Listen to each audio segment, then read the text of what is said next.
finished speaking to some lord whom Rob did not recognize, and was seemingly heading toward a table laden with mounds of food. When Rob reached him, the Lord of Storm's End was picking up some sort of small pastry from the table. "It seems no expense was spared for this event," Rob commented, as he too reached for something off the table, trying his best at nonchalance. "Ah, Rob, congratulations on your victory. I cannot lie, I thoroughly enjoyed it." "Thank you, Renly. I don't mean to be rude, but I actually did not come to exchange pleasantries. Would it be possible to have a word with you in private now? And miss out on the feast?"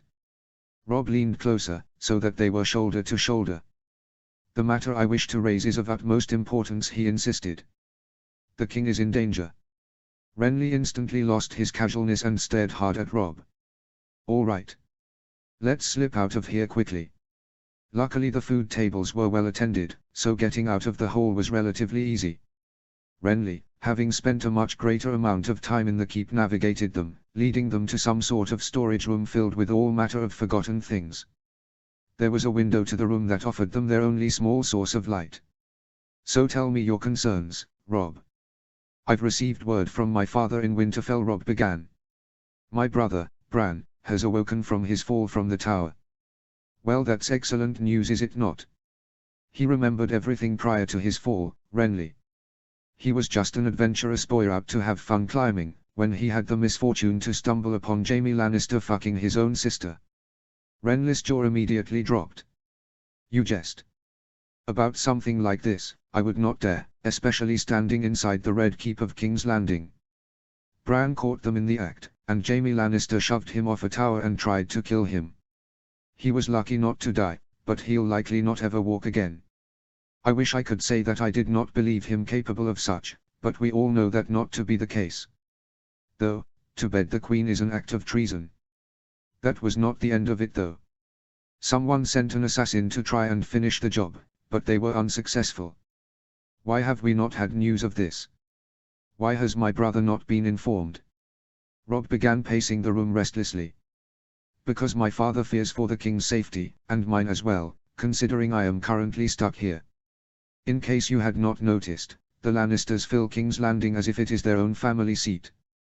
What do you think will happen when the king finds out that his queen is laying with a member of his own Kingsguard? Nothing pleasant. Robert's temper is legendary.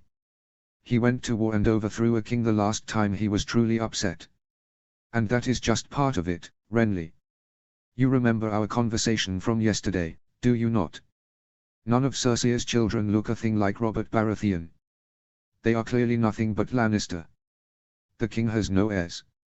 Robert will have all of their heads for this." Renly frowned. "There will be no stopping him. Unless the Lannisters make a move against him first," Rob countered. "There is no chance that Jon Arryn died of some random sickness. He was murdered for something, and if I had to guess it was for having the same knowledge that Bran had. The Lannisters are already on edge, and they have no idea that Bran is awake. If the king suddenly dies like Jon Arryn, they can install Joffrey on the throne and make us all look like treasonous dissidents if we confront them. We would not keep our own heads for long." "Not likely," Renly agreed. "Where is your father, Rob? I can't imagine he is content to sit back and let the Lannisters have their way." "He is being patient out of necessity," Rob explained. "He has already started organizing his bannermen, but once he starts gathering his army or marching towards the Riverlands, the news will reach King's Landing. We still have an opportunity to put a plan in place and be proactive, but it must be done quickly." "What would you have me do?" Renly asked. "We need enough loyal Baratheon men in the capital to forestall any action or possible retaliation by the Lannisters. I do not think that we can take the City Watch's loyalty for granted, so that must be accounted for as well.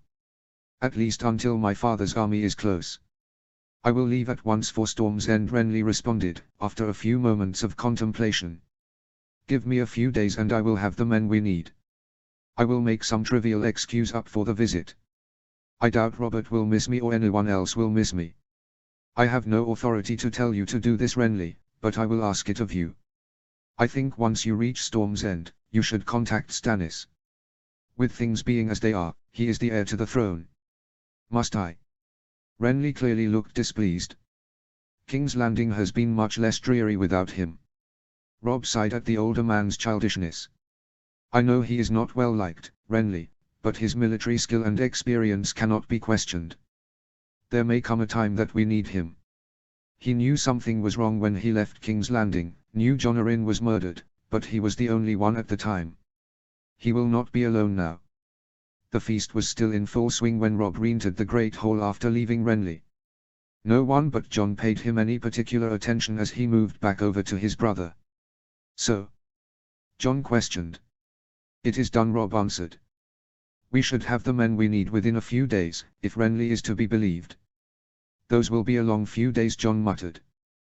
Then you should go enjoy yourself tonight, Robb encouraged, patting his brother on the arm. Go get roaring drunk, or find yourself a beautiful lass to kiss. That's exactly what I intend to do. His gaze had slowly shifted away from Jon and to Margaery, who was slowly making her way through the crowd.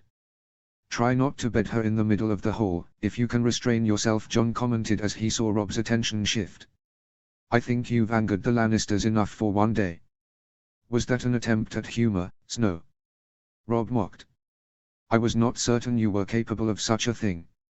He left his brother and pushed his way through the throngs of guests until he was situated directly behind the object of his affections.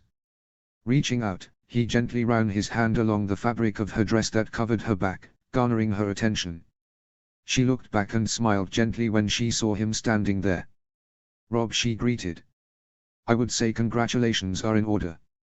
You fought brilliantly, though you certainly had my heart beating quickly. Thank you, my lady, but I think it is you I have to thank for the victory. Robb pulled up the sleeve of his tunic and showed her where her golden ribbon was still tied around his wrist. It was only by the luck you afforded me that I came away the winner. I appreciate the compliment, Robb, but I think your skill and determination had much more to do with it than I were you hurt anywhere else, she asked, casually running her finger along the length of the cut on Robb's cheek. Luckily it had not been deep, and the maester attending him had simply applied a paste to it to aid in healing. Nothing serious, Robb responded, enjoying the feel of her touch. Just some bumps and bruises. I'm likely to be sore in the morning, but the wine is doing a well enough job of making me forget about such. It is a shame that we are not alone then, because I could think of other more pleasant ways to distract your mind, she teased, her smile dazzling and impish. Robb found himself speechless for a moment, before he reached up and grabbed her lingering hand. I will have to remember you have such impressive skills. Though, for now, would you accompany me for a walk outside? I think I need a brief reprieve from all of the noise. Of course, Robb. I would love a walk, she easily agreed. With Margaery's arm through his own, Robb quickly maneuvered them through the hall and eventually outside into the night air. They passed others who were late to the feast or simply so drunk that they had simply passed out against the castle walls. The guards posted outside paid them no mind as they passed, but Robb knew they watched and reported to one of many different backers, so he quickly steered Margaery away. Inevitably, Robb led them to the one place that gave him any sense of home in the enormity of King's Landing, the Godswood. There was limited light in the acre of wood, so Robb managed to locate an abandoned lantern before they entered. The sight of the gnarled heart tree was haunting in the darkness, but they took a seat next to it nonetheless. As they sat, taking in the night air and listening to sound of the black water rush as it flowed behind them, Margaery reached out and took of his left hand with both of hers. Is there something wrong, Robb? She questioned. You've seemed distracted ever since we left the hall. I would have thought your victory would have you in good spirits. Are you certain you were not injured? No, I am fine, Margaery, truly, Robb reassured, though he knew there was still a hint of stress to his voice. I am pleased I won the melee, but I am afraid other things are weighing heavily on my mind. Is it your brother? Has there been word of his condition? Robb opened his mouth, but then hesitated. He liked Margaery, and he wanted to trust in her. There were already so few people he could. His desire won out over his caution. I received word from my father. Bran has awoken. He'll live, but likely never walk again. You are fortunate then that you still have your brother, Robb. Willers may not be able to ride or fight as he once did, but he still has his mind, and we love him just the same. That's very true, my lady, Robb agreed. and I am very thankful that I will get to see him and talk to him again when I return to Winterfell. Then what troubles you? Other news came from my father as well, Robb confessed. I will not tell you everything in detail, but I fear there will be war in Westeros soon. War? War between whom? I could tell you, but I think you can guess. The Lannisters, she replied with no hesitation. The Lannisters. Things have happened that cannot be undone, and truths will be revealed that cannot be unsaid, he stated. People are going to die, and the only question is how many. What are you going to do? Margaery asked, worry clearly reflected in her eyes. I'm going to protect my king, Robb proclaimed. I'm going to protect my house, and my family. I have already taken steps to secure more allies in King's Landing. Unfortunately, until they arrive, we are outnumbered here. Can I help? Margaery questioned, gripping Robb's hand tighter. You should speak to Loras. He will help you. I know it. And there are other soldiers here with our family who will as well, if Loras orders it. I could send word to my grandmother. No, Margaery. Robb halted her impassioned speech, now holding both of her hands. I am only telling you the things I am because I want you to be safe if the worst should come to pass. Your family has had no involvement in this. These actions are mine. If things go badly, I don't want any fallout on you or your house. As much as it would have disappointed me, I wish you had stayed in the safety of Highgarden. Well, I am glad I did not, Margaery countered, leaning her forehead against Robb's. With her so close, he could smell the intoxicating scent of the flowery perfume she wore. If I had stayed, then I may have never had the chance to do this. She closed the remaining distance and kissed him again. She was finished talking and Robb had no problem with that. She was an excellent kisser. Her hands were roaming over his chest and abdomen, and on several occasions one ventured bravely down to the inside of his thigh, causing his entire body to warm. Robb took his own initiative, letting his hands wander down her back until they firmly gripped the curves of her backside. He lifted her onto his lap, their hips now practically melded together. Robb could barely stifle a moan at the new friction between them. However, if he thought he was in control, he was quickly proven wrong as he was pushed backwards onto the bench, Margaery still attached to his lips. Before things could progress any further though, one Margaery's hands found a particular spot along Robb's side that had taken a blow during the tourney.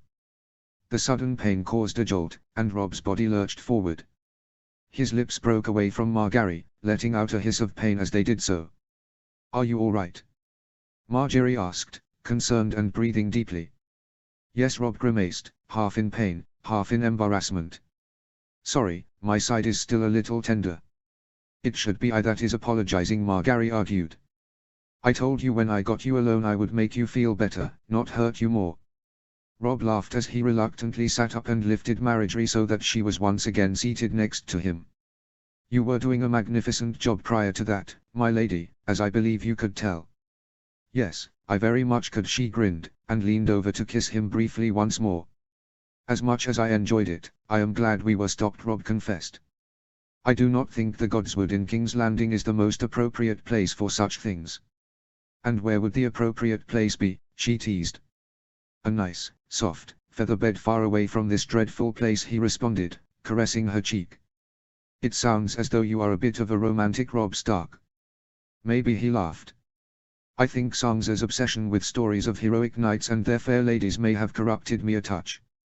Your sister sounds lovely, Margaery smiled. Maybe one day we'll have our own story written in books and told to children throughout the realm. A good one, I hope, Robb muttered. In the north, we tend to grow up on stories of giants, wildlings, and all manner of other things meant to frighten small children. No, I'm sure our story will be a brilliant one. The gallant and brave Lord of Winterfell, Robb Stark, and his adoring, beautiful wife Margaery. Oh, and we cannot forget their 8 wonderful children. 8. Robb's eyes widened. Why 8? Well, it is so very cold in the north. We will have to do what we can to keep warm. Of course, Robb nodded. What happened to becoming queen? Just a girl's dream, Margaery explained. If becoming queen turns someone into a miserable hag like Cersei Lannister, then I think I would rather be anything else. Then I will make you my wife, Robb promised. If things work as we've planned, then any thought of a betrothal to Joffrey will be a distant memory. Truly. I would marry you right this second if our families would not disown us for it. And how would we do that? Robb pointed to the great oak tree next to them. Most northern houses don't have septs or septons. When we pray or say our vows, we do so here because it is said that the old gods hear us and judge us through the trees. They bear witness to our words. So we could say our vows right here, right now, and in the eyes of the North we would be married. Yes, Robb confirmed. As tempting as that would be, I would say my vows to you in Winterfell, in the home of my ancestors. It would not feel right here, not in this place. I agree, Margaery nodded, leaning against him. Hopefully the gods are good and will grant that to us. Hopefully, Robb sighed, though visions of war and carnage ran through his mind. No one had seemed to pay much mind to his or her absence when he escorted Margaery back into the feast, though Jon had simply raised an inquiring brow at him. The exhaustion of the day had taken a toll on him, and before long, and after a final cup of wine, he had made his excuses and headed back towards his chambers. Though it seemed that things were closing in around him in King's Landing, he found himself still savoring the time he had spent with Margaery. She had a wonderful and addictive presence about her that he could not help but love. They had only just met, but he knew, somehow, that he would be happy with no other woman, not southern or northern.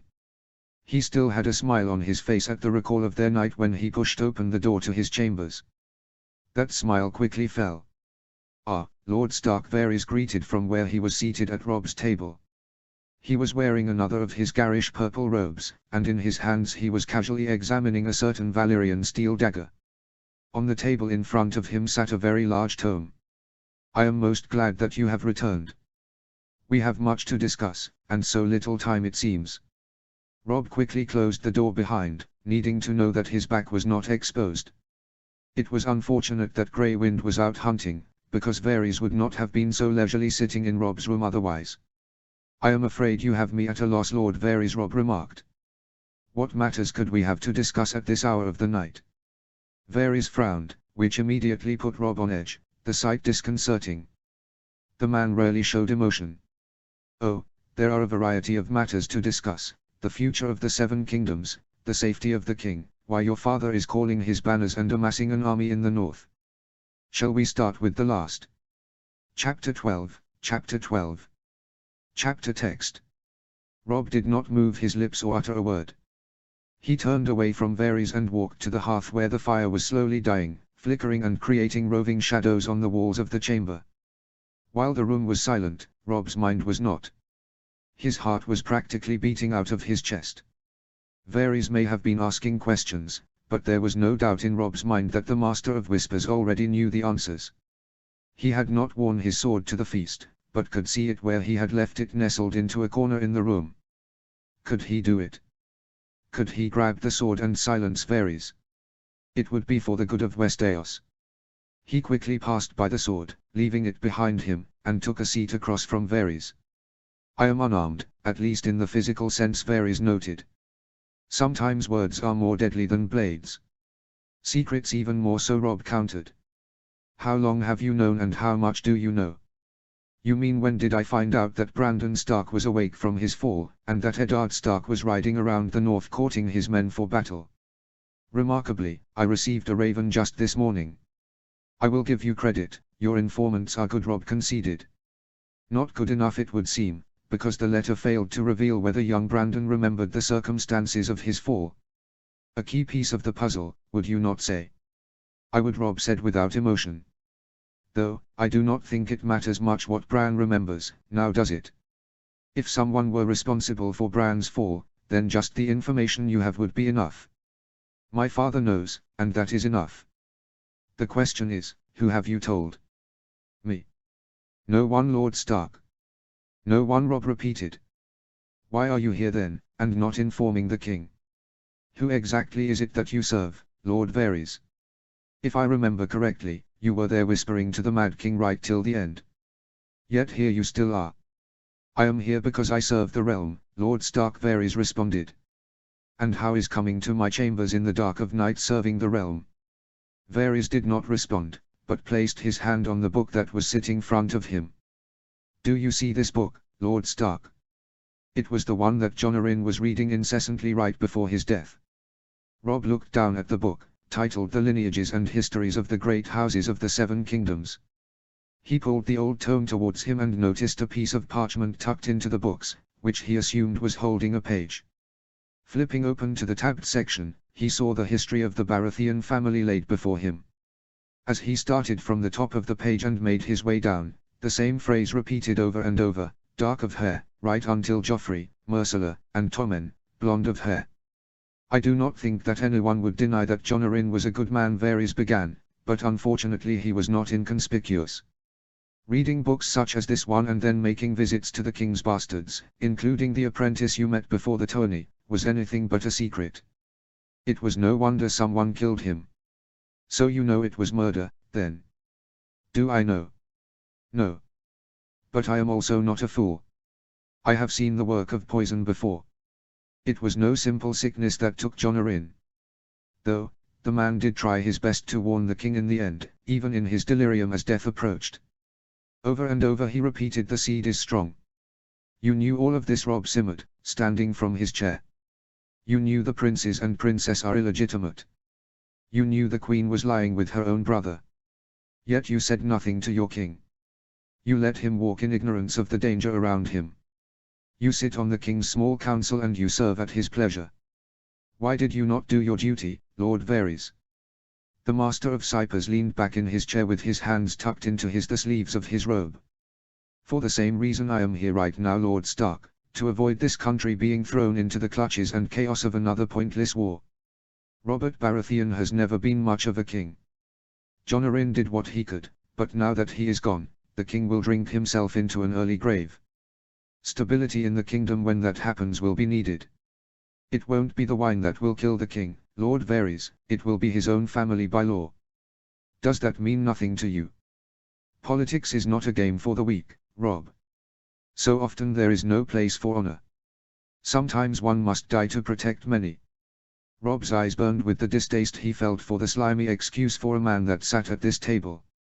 To so callously speak of the necessity of murder was jarring. For Robb it was the equal of Jaime Lannister pushing Bran off that tower to preserve his family's dignity. What do you want from me, Lord Varys? What games would you have me play to forsake my own honor as a Stark? Leave, Lord Stark. Tonight. Ride north and find your father and get him to cease in his intentions to march on King's Landing. It is not too late for excuses to be made for him.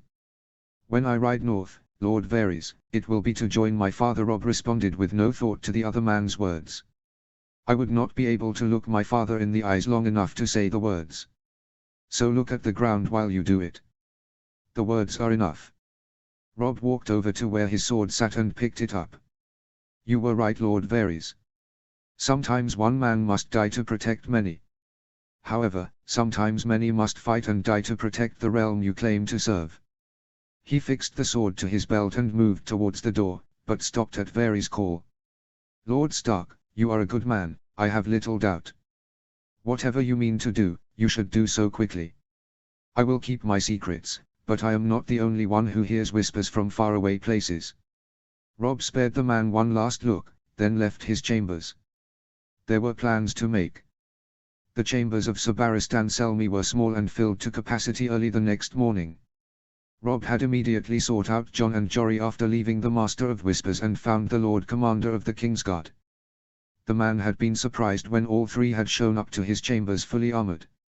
He was furious when Robb finished telling him of the secrets the Lannisters were holding.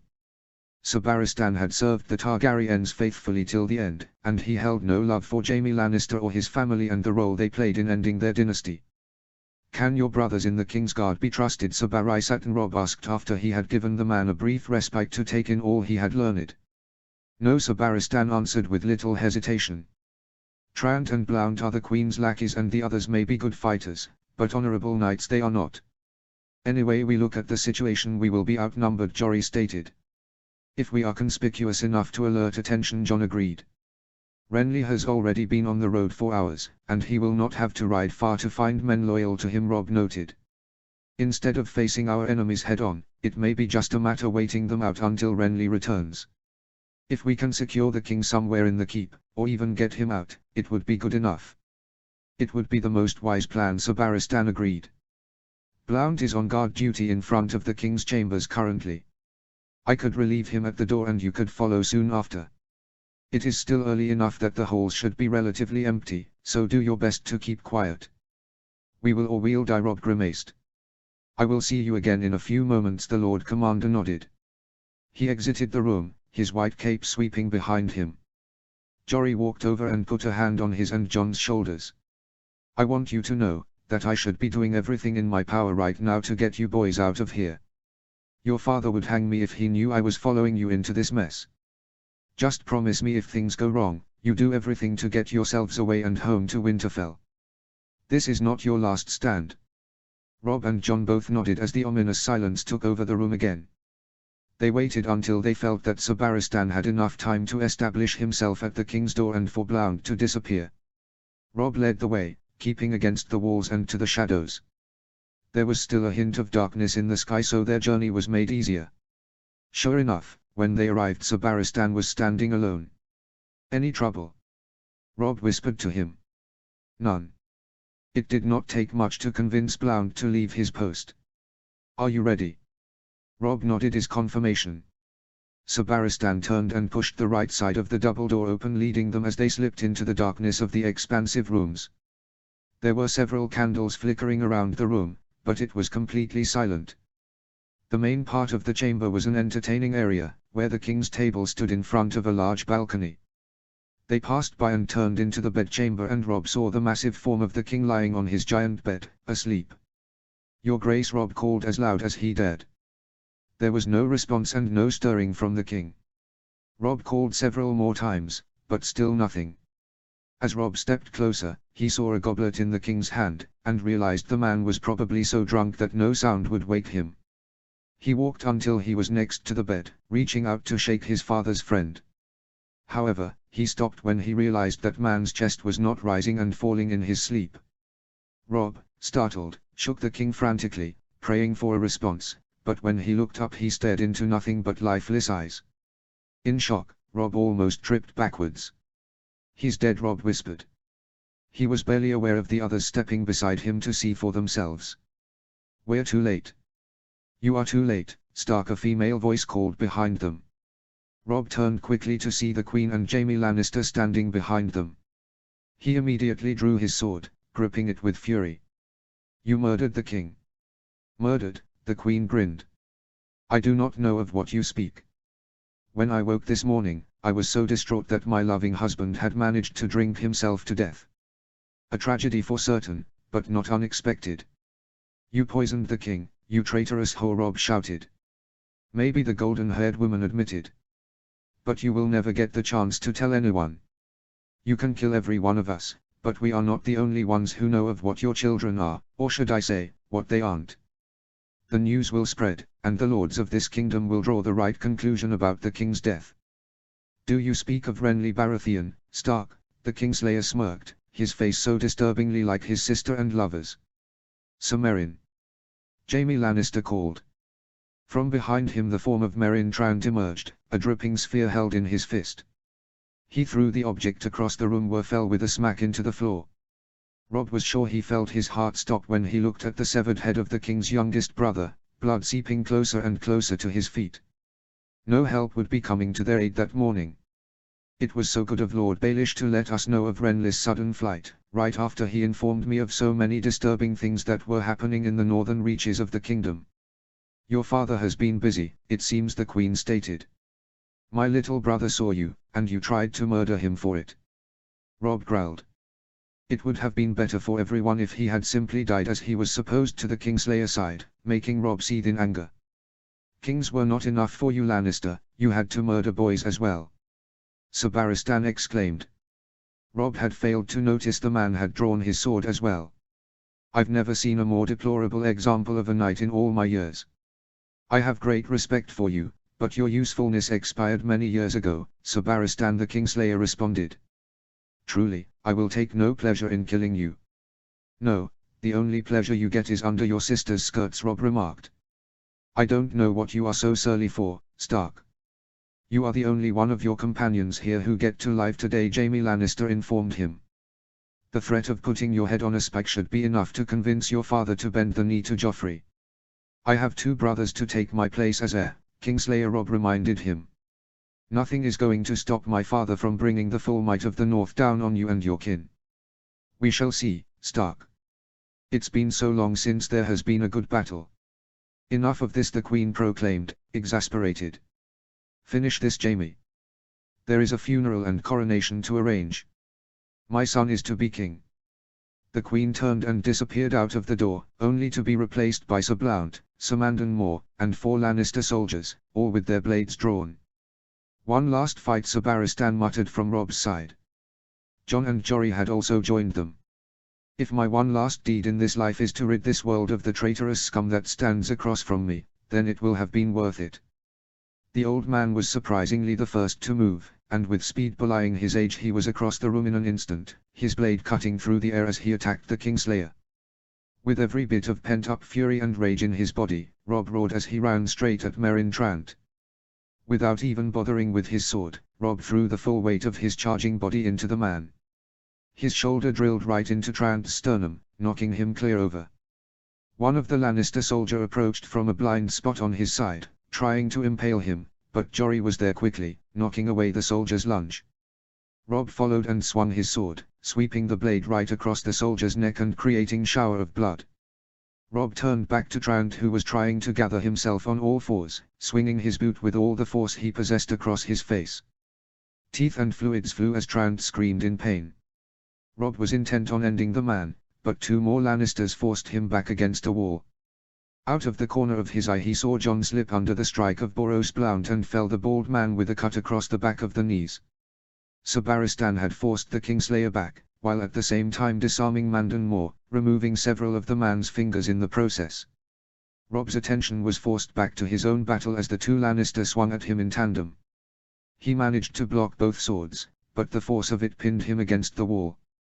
The Lannister on the left took advantage and drove his fist into the side of Robb's face, stunning him briefly and causing him to drop his sword. The attacker did not get to follow up on his advantage, because Jory had driven his sword through the man's back to the point where it almost pierced Robb's own armor. Unfortunately, the sword stuck, and the other Lannister slashed Jory across the shoulder. As the soldier turned back around, Robb realized he could not reach his sword, but hanging on the wall behind him was the king's warhammer. He pulled it down, blocking a sword strike with the shaft, followed by swinging the face of the hammer straight into the Lannister's face. The man dropped to the ground, clutching his face, which had been caved in. While Robb had sudden thought of potential victory, those hopes were quickly dashed when another swarm of Lannister guards took the place of the fallen. Jory was clutching his bleeding shoulder, while Jon was favoring a gash in his arm. All of his hopes fell though, when he watched the final moment of Sir Barristan Selmy. The Lord Commander had fought up to his legend, killing 5 Lannisters and most likely Mandon Moore, who was trying to stop an endless flow of blood from the hole in his neck. However, the numbers were too many, and soldiers engulfed Sir Barristan, stabbing and slicing him from all sides, until he dropped to his knees, spent and unarmed. Robb was shaken from his concentration on the disheartening sight, when he heard Jory yelling to Jon. "The balcony, Jon. Take Robb and go. Protect the heir." Robb barely had time to retrieve his fallen sword before his brother was pushing him towards the king's great balcony. "No, we aren't leaving them," Robb shouted, fighting against Jon. "Go, Robb," Jory yelled, fighting off a Lannister. "You promised me." Those were last words of the captain of Winterfell's guard as he was run through from the side. He was dead by the time he hit the ground.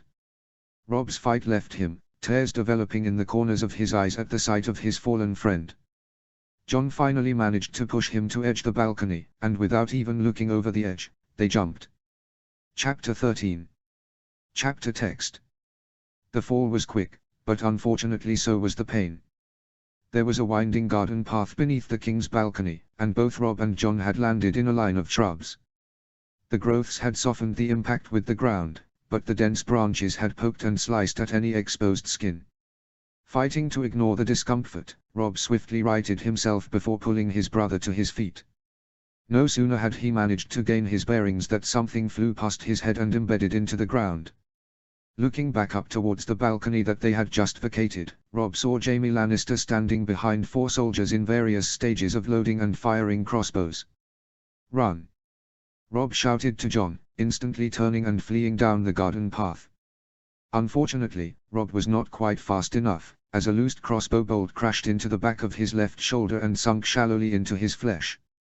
He grunted at the pain, but kept moving away from the danger. "We need to get out of the keep and into the city," Jon stated, breathing heavily next to him. "Why have they not raised an alarm?" "They want to keep this contained," Robb responded, grimacing as the movement of his armor jostled the bolt in his shoulder. "I doubt we will be able to simply walk through the gates, but we have to try." They kept running, away from Maegor's holdfast and back towards the Maiden Vault. How they managed to avoid running into any more soldiers, Robb did not know, but he thanked the gods anyway. His thanks proved a waste though, because soon enough they had run into the last person that Robb wanted to see at that moment. "Robb?" Margaery questioned when she saw them.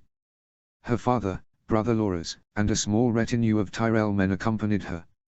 "Robb, you look as if you've been in a fight. You're wounded."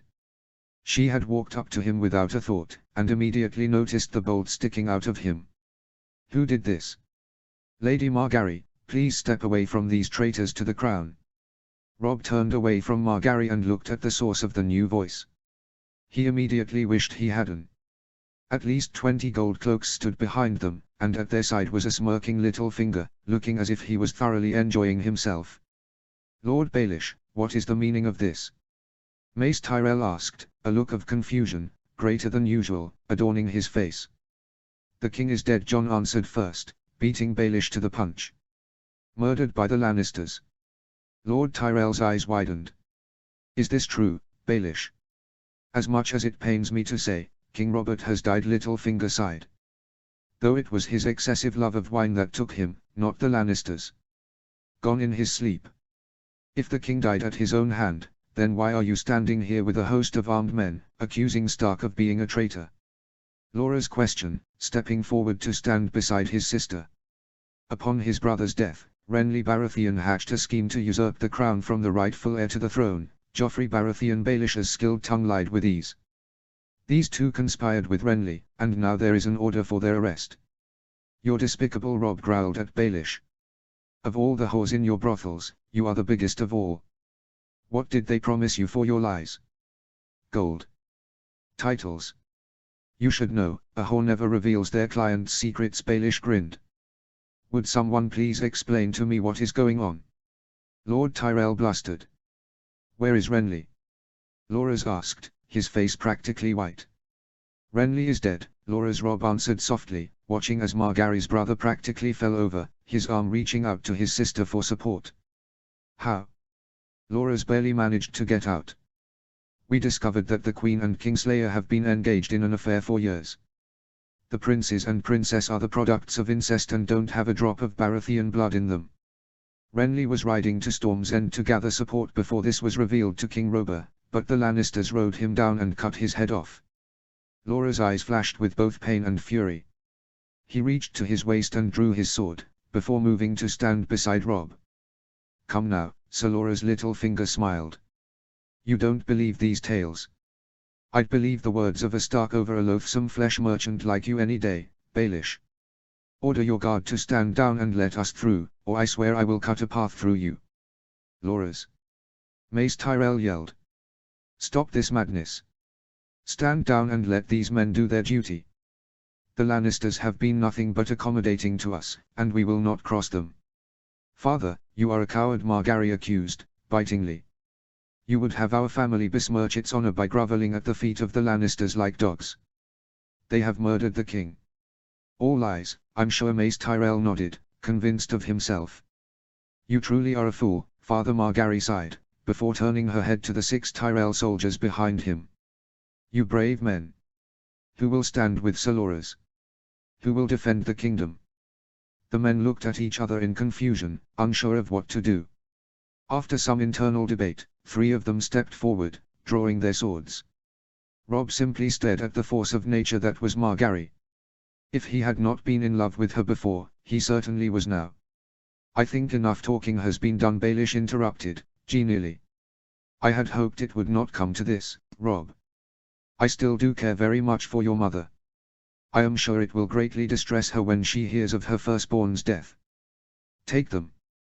The first row of gold cloaks, armed with spears, lowered them and took a deliberate step towards Rob, and his supporting four. Rob, the outcome of this looks grim, John muttered from beside him. If this is the end, then I am sorry for making you come with me. John managed a laugh. I could think of worse ways to die. None right now, but I'm sure I could. The gold cloaks were practically on top of them when a scream came from their rear. The gold cloaks in front stopped in confusion, and turned to look for the source of the sudden commotion.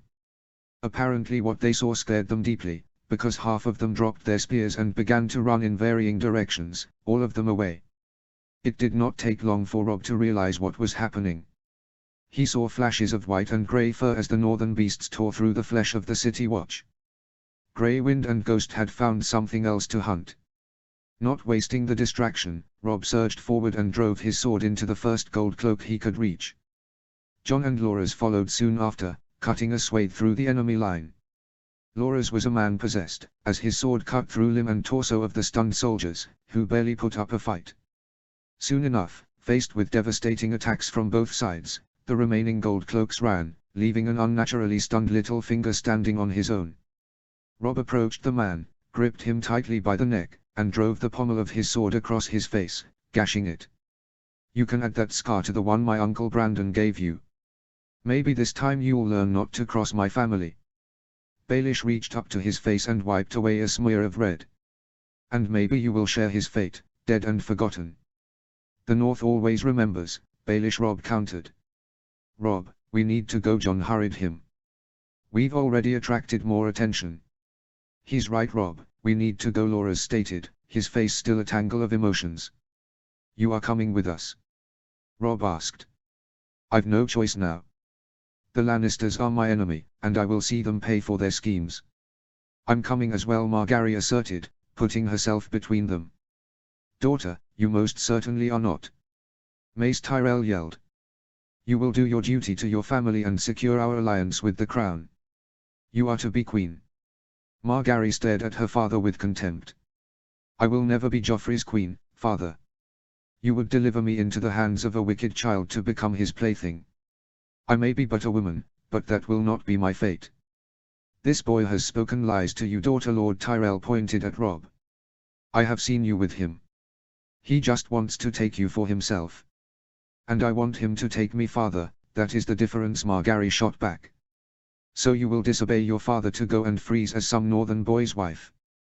Given their dire need to leave and his sheer exasperation at Mace Tyrell, Rob decided to end things. Lord Tyrell. I will make her my wife, but I would never let her freeze, nor want for anything. Which is more than I can say for a fool like you, who would hand over his only daughter to be tortured into misery for the rest of her life. Winterfell may be cold, but not as cold as your heart, sir. His piece said. Rob turned to the others. Let's go, quickly. He reached for Margaery, and she took his hand as they ran towards the main gate out of the keep and into the city. Within a few moments, the group of 7 along with 2 direwolves was in sight of the gate. Unfortunately, the vision they were met with had them cease their steps immediately. The gate was closed, and along the parapets were gold cloaks bearing crossbows. On the ground, dozens of Lannister soldiers stood at the ready, making sure that no one was leaving. Rob, what will we do? Margaery asked, worry clear in her voice. For as much as Rob wanted to ease her worry, he was having enough trouble with his own. There were other gates, but they meant going back towards Maegor's Holdfast, which was certainly not desirable, and just as likely shut. His only other thought was to get onto the walls and try to find a way over and down. However, as it turned out, their savior appeared out of nowhere in the form of small boy, who looked like he could be no older than 5 or 6. Are you Robb Stark? The boy asked, his voice calm and steady. I am, Robb replied, his confusion at the whole situation evident. If you want to safely leave the keep, follow me. Who are you? A little bird, and a parting gift. With that, the boy took off. Robb looked at the others, who were equally flummoxed. Seeing no guidance coming from them, he did the only thing he could do, and followed after his tiny, would-be savior. It did not take long for him to realize where they were headed, straight into the Godswood. His confusion only grew, because there was no way out of the keep that he was aware of. They ran deeper into the wood, past the great oak heart tree, until they ran into yet another strange sight. Standing at the base of a tree was another child, this one a slightly older girl. She stood silently, holding a burning lantern in one hand. Their young guide ran up to where the girl stood, and then bent down to reach for something at the base of the tree. In his hand appeared a weathered rope, looped at end.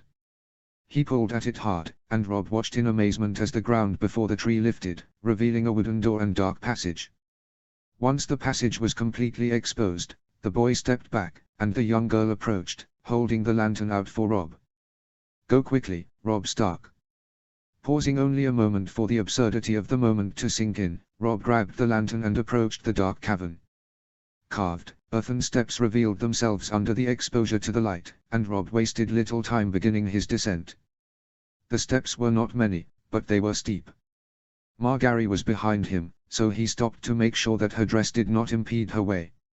When he was certain that she was fine, he finished his descent, until he stood at the beginning of the passage. The air was musty and stale, and the walls, which were held up by decrepit wooden posts, looked like they could cave in at any moment. Which was all the reason not to delay. The group walked swiftly down the passage, the air becoming thicker and thicker. At one point they were startled when the passage became even darker, but then realized that the children had closed the secret door. They walked for a while longer, until they thankfully reached another set of stairs. At the base of the steps, Rob turned to the others. "Margaery, stay to the back. We don't know what, or whom we are walking into. Though I cannot imagine that those children led us out of the keep only to put us in greater danger." He spun and made his way to the top of the steps. Once there he could see the outline of another trapdoor above him. He reached up, placing his palms on the door. The pain from his wound stunned him slightly, but he bit harshly at his lip, and pushed upwards. Nothing happened. He tried again, grunting with extra force. Again nothing.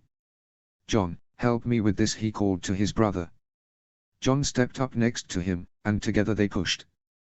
This time they at least achieved movement, but not much of it. They tried again, but it was clear more force was needed. Realizing this as well, Loras squeezed himself onto the top step, and all together they pushed. It quickly became evident that no one had used this passage in a long time, because as they pushed they could hear the sound of cracking and sliding above them. Someone had built over the door. From there it was just a matter of pushing until they had sufficiently broke through the surface above. As they did, light flooded into the tunnel, and Rob had to briefly shut his eyes until they adjusted to the change. Rob gripped his sword and launched himself through the opening and out of the tunnel. While he had been ready to meet enemy soldiers, he had not been prepared for the sight that greeted him. He was in an exotically decorated room, and in the middle of it was a great bed. On top of it, a naked woman writhed enthusiastically on top of a great fat man, who was moaning in apparent pleasure. They had managed to escape the Red Keep and burrow their way into what Rob was pretty certain was a brothel. Rob could not help but shake his head. The others were just as stunned as they exited the tunnel. Though, what was more amazing was that the two rotting on the bed continued on with their activities, not even realizing that 6 people had just emerged out of the ground. Rob wasted no more time and led them out of the room. Fortunately, no one seemed to pay them much mind as they maneuvered their way through the establishment, and finally out of the door. Rob breathed an audible sigh of relief as they walked into the daylight. Before Rob could continue to move them towards the gate, Loras pulled him back. "Rob, we need to pull that bolt out of your shoulder. It will draw attention to us if people see you walking around with that." Not enthusiastic at the prospect of it, but realizing the utility, Rob nodded, gritting his teeth as Loras reached for the bolt. Without any warning, Loras yanked at it, and Rob had to stop himself from shouting at the agony of it. He wasn't sure if it was the sudden pain that had done it, but for some reason something popped into the forefront of his mind, something that he needed to. Or rather someone that he needed to get. "Jon, Loras, get everyone out of King's Landing to the inn where Theon is waiting. There is something that I need to do before I leave." "Rob, what are saying?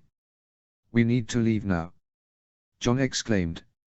I need to get the blacksmith, Rob explained quickly. He is not safe here any longer. Let me go, Rob, John pleaded. You need to get out of here. No, I will go, Rob shook his head, denying him. Get to Theon, and have the horses prepared to ride. Rob was about to turn, but a hand stopped him. He looked back to Margaery, who leaned up and kissed him briefly. You told my father you would marry me, so you better make it out of here to do it. I promise, Rob stated, as he turned and headed for Toib Homart's shop. He navigated his way through the streets, trying to be as inconspicuous as possible, which was hard when bloody and wearing armor. Once on the Street of Steel, Rob picked up his pace and ran to his destination. Fortunately, Gendry's master was nowhere to be seen. The apprentice looked like he was in the process of putting the shop back in order following the end of the tournament. Gendry stopped when he saw Rob standing in the entrance. Lord Stark? Gendry questioned. Did you need me to make a repair on your armor? Rob shook his head urgently. No, I need you to come with me. Right now. The blacksmith frowned. Come with you. Come with you where? North. Away from King's Landing. I can't leave, Gendry argued. This is my job, my home. Gendry, you aren't safe here any longer, Rob explained. They are going to come for you, and they will kill you. What are you talking about? Who wants to kill me? The Lannisters, Gendry. It has to do with your father. You know who my father is. I do, Rob nodded. But there is not enough time to explain it right now. We need to leave the city. I promise it will make sense. Gendry looked around, clearly contemplating everything. Finally he agreed. I've always wanted to leave this place, he explained. I guess there's no better time than now, if it means I won't die. Good, Rob stated. If you have anything of importance, retrieve it now, and let's be off. Oh, and bring a sword as well. You certainly are not short of them here. The blacksmith moved quickly, removing his apron, and pulling on a shirt. He pulled on a belt and attached one of the swords that hung on a rack. The final thing was his bull helmet. Ready, Gendry announced, giving the shop one last glance. Within a minute of them leaving, the ominous sounds of bells ringing from the Red Keep could be heard. All around them people stopped what they were doing and looked towards the keep. What is that? Gendry questioned. The king is dead. Gendry stopped walking, forcing Rob to as well. Did you kill him? Is that why we're running? No, but I know who did. And they are same people who will see your throat slit and body thrown into the black water. Keep moving. Rob picked up their pace, concerned now that an alarm had been raised. They weaved their way through the assembling crowds until finally they were within sight of the Dragon Gate, and the King's Road beyond. Once again, luck was not on his side, as it seemed the guards were in the process of closing the gate. 3 men stood guard at the gate, preventing anyone from exiting, while 2 more were fooling with the lowering mechanism. Can you fight, Gendry? Rob asked, drawing his sword. Well enough, the blacksmith answered, following Rob's lead, though somewhat hesitant. Good. We are going to surprise the 2 lowering the gate, before it can be shut any further. Be fast and deliberate. They stayed close to the wall until they were within a few steps of the 2 gold cloaks. Rob moved first, swinging his pommel down viciously on the back of the left-hand guard's head. There was a great clang as the sword struck the metal helm, and the man yelled and fell to the ground in pain. The downed soldier rolled onto this back to view his attacker, but before he had the chance to do any more, Rob thrust the heel of his boot into the man's face. Rob looked over and saw that Gendry had just as effectively neutralized his target. You there? Drop your weapons this instant. The voice shouted, and Rob looked to see the 3 gold cloaks guarding the gate approaching, swords drawn. He could see the gate was still slowly closing. Gendry, stop the gate. I'll deal with them, Rob stated. You do know there are 3 of them, and 1 of you. Those are some of the best odds I've had this morning. Now go. Rob moved forward as the 3 soldiers spread out around him. They eyed each other, daring the other to make the first move. Rob had to say, these men had never come across as the best trained or overly intelligent, and they proved Rob's assumptions true when they decided to attack him one at a time instead of together. The guard in center moved first, intent on impaling Rob, but he simply sidestepped the lunge, then swung down harshly across the man's arms, cutting into them deeply and irreparably. The next Gold Cloak stepped forward and hacked at Rob's head, forcing Rob to raise his sword and block the strike. While their swords were locked, Rob drove his knee up into the man's stomach. His opponent forced back. Rob swung his sword down at the man's thigh, cutting deeply and dropping him to the ground. While they had been fighting, the third Gold Cloak had disappeared. Rob did not realize the danger until he heard the shout behind him. The final Gold Cloak rushed at him quickly, but before he had a chance to drive his sword into Rob's back, the tip of another sword appeared from nowhere out of the man's gut, blood coating its length. The Gold Cloak stopped instantly, shock on his face as he looked down at his impending end. Rob watched as the sword was pulled out, the man dropped lifeless, and Gendry was left standing alone, sword still extended. "Thanks for that," Rob thanked him. Gendry merely nodded back, still a little stunned at his actions. Rob noticed that the gate had ceased in its movement, and that people were now streaming in and out of the gate freely, now that the obstacles stopping them were gone. Gendry and Rob merged seamlessly into the crowd, and before Rob knew it, they were standing on the other side of the walls, and he was one step closer to home. Chapter 14, Chapter 14. Chapter text. Their pace had fallen off when they managed to put some distance between themselves and the gate, but Rob's urgency increased when the sound of hounds barking and howling began to creep up on them. It was still early morning, yet Rob felt like he had been going for days without rest. The reality of the day's events had barely begun to seem real. Even with his own mind a jumble of thoughts, he spared a glance to his left at the blacksmith, and realized that Gendry had no idea that his own father had been murdered just hours earlier. While he had promised Gendry an explanation, he did not look forward to it. No matter how much faster they ran, the sound of the hounds behind them became louder. The shrill cry of the dogs was unbearable. Finally, Rob took a chance and looked back, only to grow disheartened at the sight of four great beasts gaining on them quickly. They would not be able to outrun them.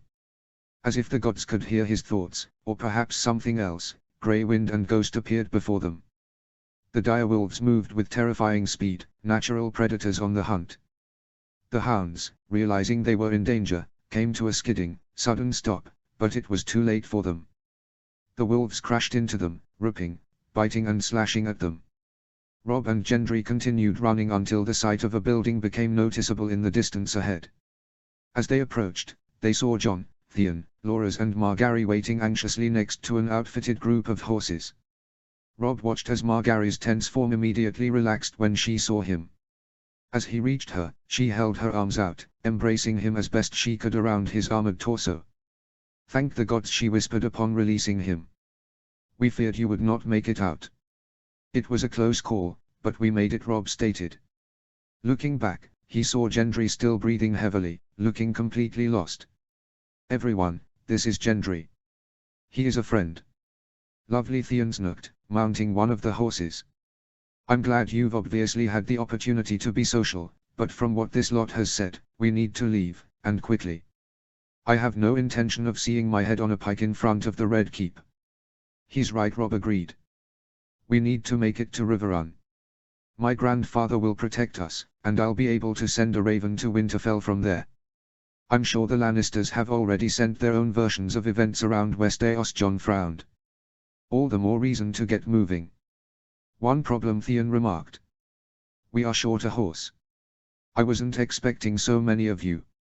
It was hard enough to get these, and that was through not so innocent means. Though, I suppose the girl can ride with me. We'll have to hold each other close though." "I think she will be fine with me." Rob frowned as he untethered one of the remaining horses. He hoisted itself onto the back, and then reached down for Margaery, who was waiting beside him.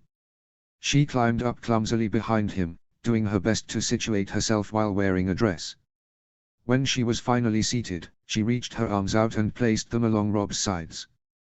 "We won't make it to Riverrun by nightfall," Jon noted, pulling up next him on his mount. "No, and I would not risk riding without the light. There are too many dangers waiting for us." Rob could only imagine trying to navigate the forests with every manner of thief and sellsword lying in wait. "Can we risk approaching a castle?"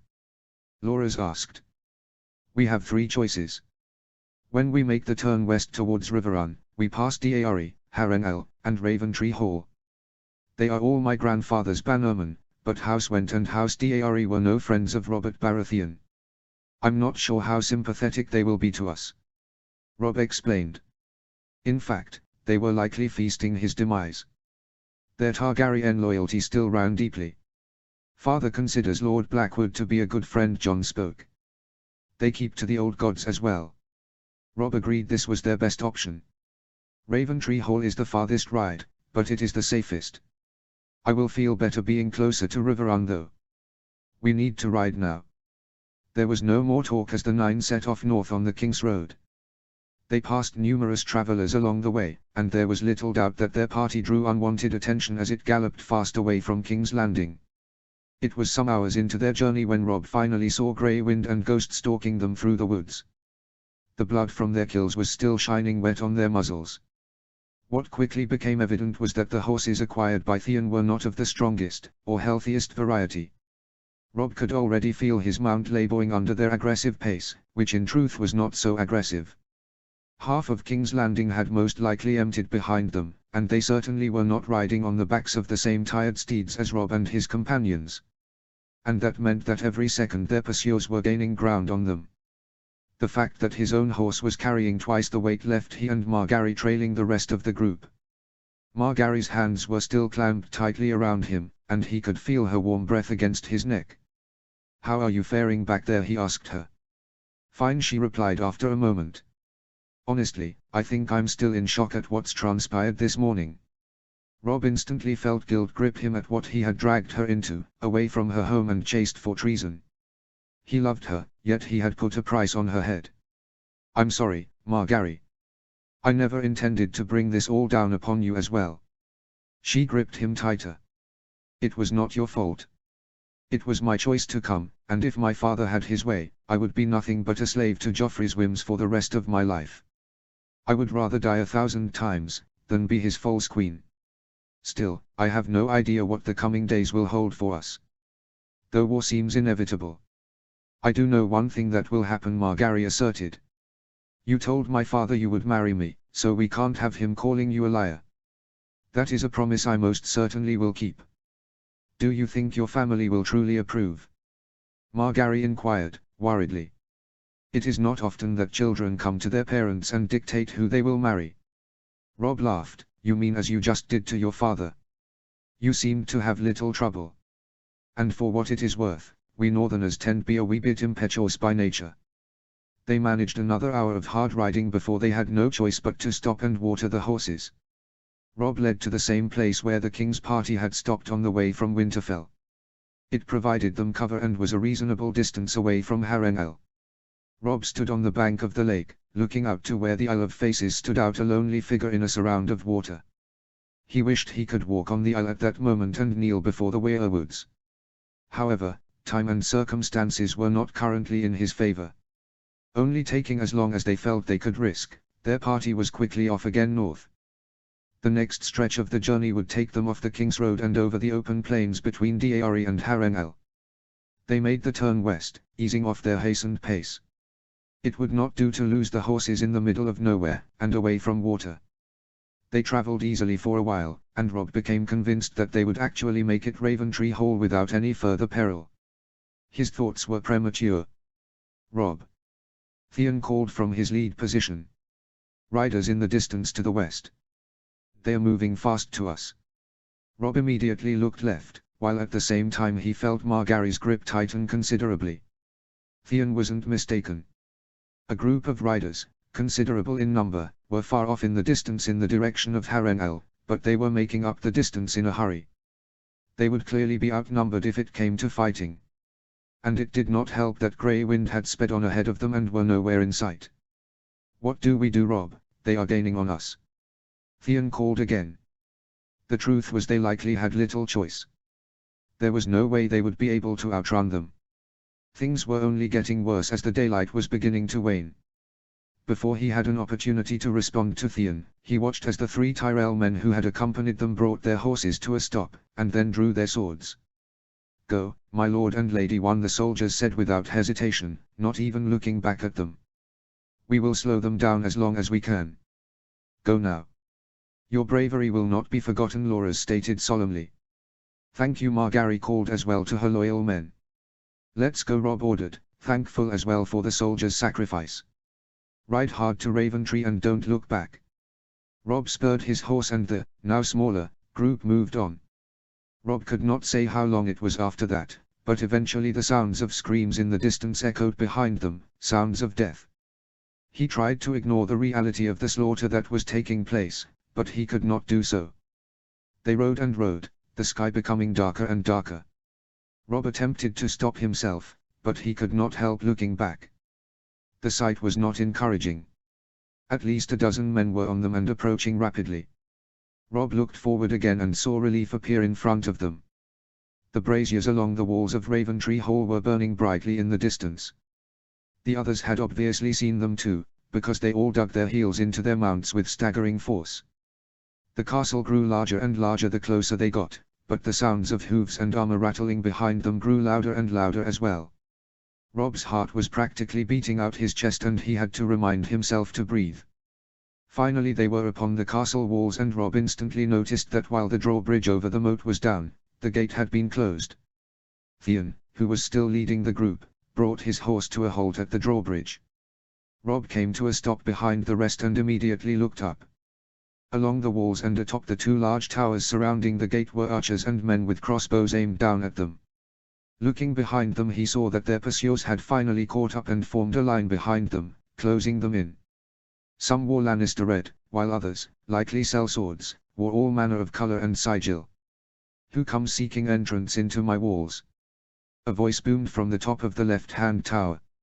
Robb looked on at who was obviously Lord Tytos Blackwood. He was a tall, imposing figure, dressed darkly with a raven cloak. His dark hair and beard was streaked with grey, but the man looked like he was as vibrant as any man half his age. I will not ask again, the Lord of the Keep growled at them. Robb pushed his horse closer, until he was in front of their group. Lord Blackwood, I am Robb Stark, son of Lord Eddard Stark of Winterfell. Loras and Margaery of House Tyrell accompany me. We come seeking the shelter and protection of your house. Lord Blackwood's countenance instantly turned from fierce to surprised. And who are these men, armed and bearing steel behind you? Robb turned again as one of the Lannister men brought his horse in front of the others. My lord, I come at the behest of his grace, King Joffrey Baratheon. This man, Robb Stark, is guilty of conspiring to take crown from King Robert's son and heir. By now you should have received a raven detailing his crimes. Lord Blackwood rubbed at his beard. I may have received such a raven. Then you will assist us in returning these traitors to King's Landing so that they may receive the King's justice, the Lannister man questioned, though it was more a statement laced with a threat. What do you say to these accusations, Stark? Lord Blackwood asked. Lannister lies, Lord Blackwood, Robb replied strongly. King Robert and Renly Baratheon were murdered by the Lannisters. Lord Blackwood was silent before he turned and gave the man next to him on the tower a subtle nod. The day I trust the words of a Lannister over those of the son of Eddard Stark, is a day that will never come. The Lannister man frowned at the response. When the king learns of your treason you will face his wrath. Lord Blackwood smiled, yet there was no goodwill behind it. Then it's best the king never learns of it. Archers. Robb felt the arrows and bolts whip by him just beyond his head. He watched as dozens of them rained down into the line of Lannister soldiers, piercing through armor and flesh, dropping them one by one. None of them would be riding back to King's Landing with any message for the king. When the final arrow had landed, the gate blocking their path began to rise. Without looking back at the pile of bodies behind them, they made their way through the gate.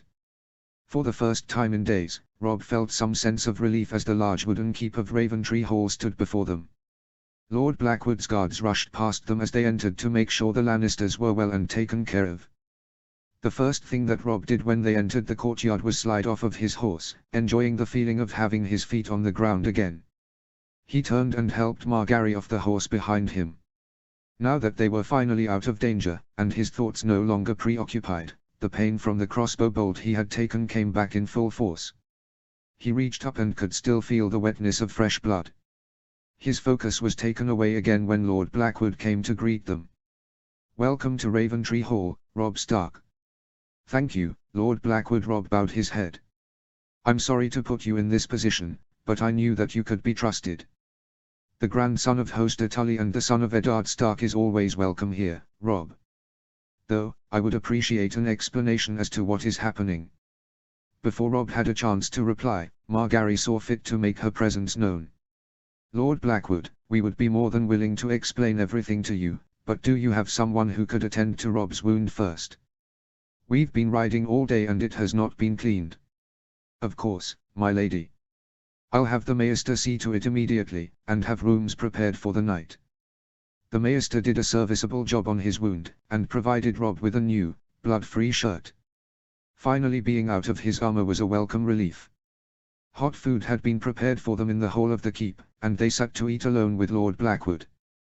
Robb recounted every detail of the events that had occurred in King's Landing, Lord Tytos listening with rapt attention. This means Stannis is the rightful king, Lord Tytos stated, sipping from a cup of wine. War is a foregone conclusion now, if Stannis truly knows of the Queen's infidelity as you say. I am certain he does, Robb asserted. He would not have left the capital so quickly for any other reason. Lord Tytos frowned. Stannis sees things as black and white. He will stop at nothing until he is king or he is dead. I've sent ravens off to Riverrun and Winterfell of your arrival. Thank you for that, my lord. I'm uncertain of where my father is at the moment.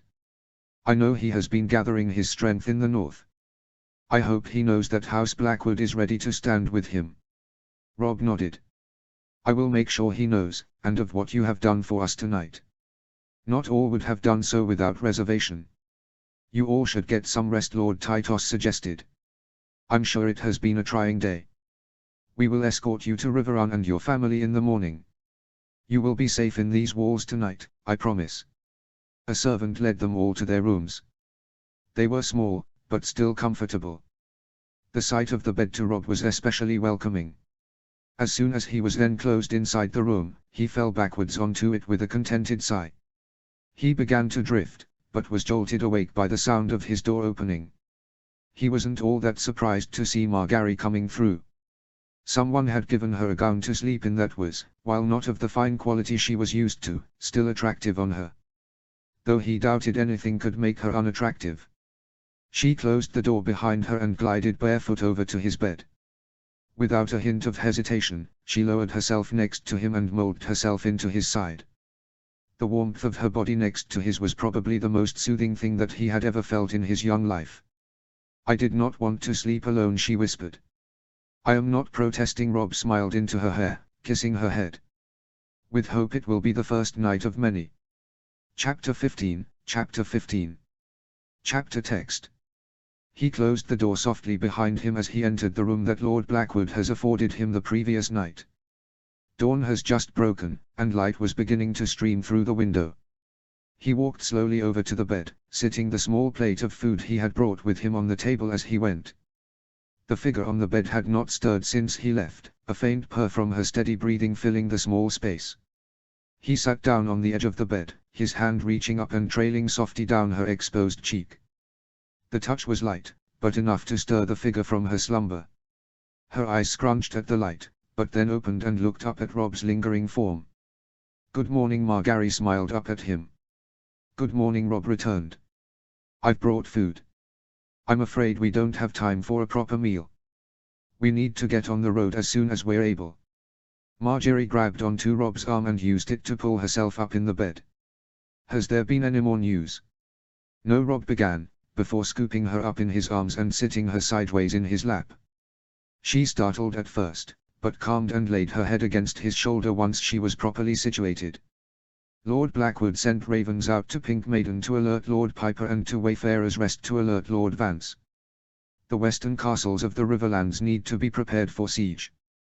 They will be here soon enough. Aye, they will, Robb agreed. Which means we need to be ready to go. You eat, and I'll make sure the horses are ready. Margaery reached up and placed her lips against Robb's. I won't be long. I asked one of the maids for a pair of men's breeches, so I would not have to try and ride again in a dress. Your family won't think me a savage if I show up in men's clothing, will they? Robb laughed. No.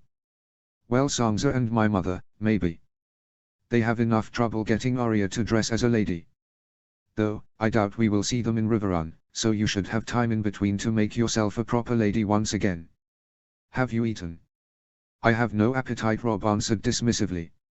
I will eat when we are safely to Riverrun. Here Margaery insisted, breaking off a piece of the bread that Robb had brought with him. She smeared a healthy portion of the accompanying butter on it, and then forced it into Robb's hand. You will need your strength. Don't forget you lost a good amount of blood yesterday. I won't have you a haggard mess when you see your family again. Is that so? Robb asked, reluctantly receiving the offered portion. It is. I don't want anyone to think I will not be able to take care of you properly when we are married. Robb pressed his body against hers, reaching his arm around so that it circled her back. I want you to be my wife, not my maid, Robb protested. We'll take care of each other, Margaery smiled up at him. I suppose I could agree to that arrangement. Good, Robb replied, kissing her lightly, then reluctantly pulling away from the warmth of her body. I will see you soon. The courtyard outside of the keep was awash with activity when Robb arrived. Lord Blackwood was directing things with expert precision, seeing to the defences of his home. The amount of archers and crossbowmen on the walls had clearly been increased, as a man stood practically every meter. Builders were busy reinforcing the walls, while the clank of hammer on anvil echoed from the blacksmiths. The morning was cool, and Robb almost regretted foregoing his full plate for a borrowed leather jerkin. The winter winds were truly stirring down from the north. Jon and Theon were finishing with saddling their horses, while an overwhelmed-looking Gendry and stoic Loras were already mounted, ready to ride. Sleep well? Robb asked his brother as he saw to his and Margaery's horses. Best night I've had since the night we left Winterfell, Jon responded. Which is saying something, considering we are now wanted for treason, and places are likely reserved for our heads on the gates of King's Landing. Always so dramatic. A simple yes or no would have been fine, Robb muttered. We'll see who's being dramatic when the Lannisters are nipping at our heels, Jon countered. Hopefully we'll be to Riverrun before the Lannisters show their faces, Lord Blackwood interrupted, finished divvying out commands. Better to meet them from a position of strength. Unlike Robb, the Lord of Raventree Hall was wearing a full set of armor underneath his dark cloak, scarlet steel with lines of silver giving life to his house's sigil. I've instructed my eldest son Brynden to hold the walls here as long as he can. I don't want your family risking themselves needlessly, Robb frowned. The Lannisters don't know you've given us aid. You could let them pass through without suffering any consequence.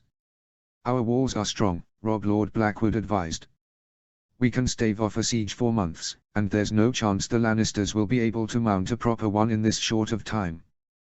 Plenty of time for our forces to ride back and clear these lands. You have my word, Robb assured. And the word of a Stark is good enough for me, Lord Blackwood smiled, before gesturing behind him, to where a young man, slightly older than Robb stood. This is my son Lucas. He'll be riding with us. I've also readied another 25 of my guard to escort us to Riverrun. Robb nodded his head in acknowledgement to Lord Blackwood's son. My father has always spoken highly of yours, Lord Stark, Lucas added, moving to stand beside his own. Robb will do, he stated, and we are indebted to your family for your assistance. It will not be forgotten. Just then, the men's attention was distracted by the arrival of Margaery, clad in dark brown men's breeches and a tan tunic as she had promised. She stopped next to Robb, placing her hands on her hips. Well, do I look particularly manly now? For added, although completely futile, effect, she puffed out her chest, which only caused Robb to stare at her now prominent breasts. Noting that the rest of his companions were staring as well, Robb gently pulled her arms down to her side. I'm not sure you could truly ever look manly, but you are much better suited to ride now. She sure is. Theon began lecherously before Jon planted the tip of his elbow into the air of the Iron Island's stomach. Theon hunched over, looking as if he would be sick. Watch yourself, Theon, Robb warned, bitingly. I won't stand for comments like that anymore about my future wife. Thank you, Jon. I enjoyed it thoroughly, Jon admitted, slapping Theon on the back for good measure. Now that we've settled that, probably best we begin our journey, Lord Blackwood suggested sternly, though still with a hint of amusement. Of course, Robb agreed. He helped Margaery onto her horse before swiftly mounting his own. Lord Blackwood and his son led them through the raised gate to where his other mounted entourage was waiting.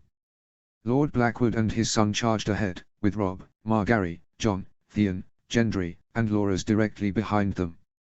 The rest of the soldiers formed a loose wedge formation around them, protecting their rear and flanks. They rode at a comfortable pace, passing through several small villages that belonged to House Blackwood. The common folk came out to greet their lord as he moved quickly through, though Lord Blackwood made sure to acknowledge them. They rode unmolested for a few hours before another castle and surrounding town appeared in the distance. Lord Blackwood brought them to a slow stop, and Robb brought his horse next to him. "That's Stonehenge," Lord Blackwood noted with disdain. "The Brackens and my house have a troublesome history and I'd avoid a confrontation if I could. Do you have any objection to turning north now and following the river road? I could deal without the headache of Jon O's Bracken today." "The Riverlands are your home, Lord Tytos," Robb responded. "I'll trust you to know what's best." "North it is then," Lord Blackwood decided without hesitation. They reached the river road in another hour. The road ran parallel with the Red Fork, and would lead them straight to Riverrun. Eventually they reached an inn where they rested their horses and practically bought out the innkeeper of his food and ale. It wasn't a regal feast, but the thick stew was hearty and renewed everyone's vigor to continue the journey. They continued on after the short break, until finally they reached the point where the Red Fork met the Tumblestone. Practically rising out of the waters were the sandstone walls of Riverrun. Robb finally breathed a sigh of relief. His family was within those walls. He was truly out of the jaws of the Lannisters.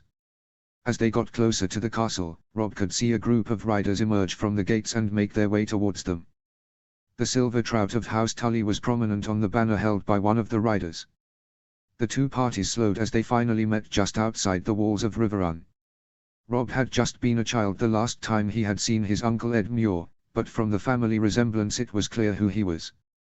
Ed Muir's auburn shoulder-length hair and beard were not as dark as Robb's, but the man's face clearly favored his sister Caitlyn's. Robb rode ahead of the rest of his group to greet his kin. "Greetings, Uncle," Robb offered, his horse almost face to face with Ed Muir's. "Robb." Ed Muir squinted. "It has been a long time. You've certainly grown. You look very much like Cat. I trust you received the raven from Lord Blackwood?" Robb asked. "We did," Ed Muir affirmed. "Along with a slew of others from King's Landing." "'Tis true the king has died." "It is," Robb nodded. "Murdered by the Lannisters." "Unsurprisingly they seem to deny that, nephew. It seems they believe you were plotting against the crown." "And what do you believe, uncle?" Ed Muir smiled. "The fact that I've just called House Tully's bannerman to come to your aid should be proof enough."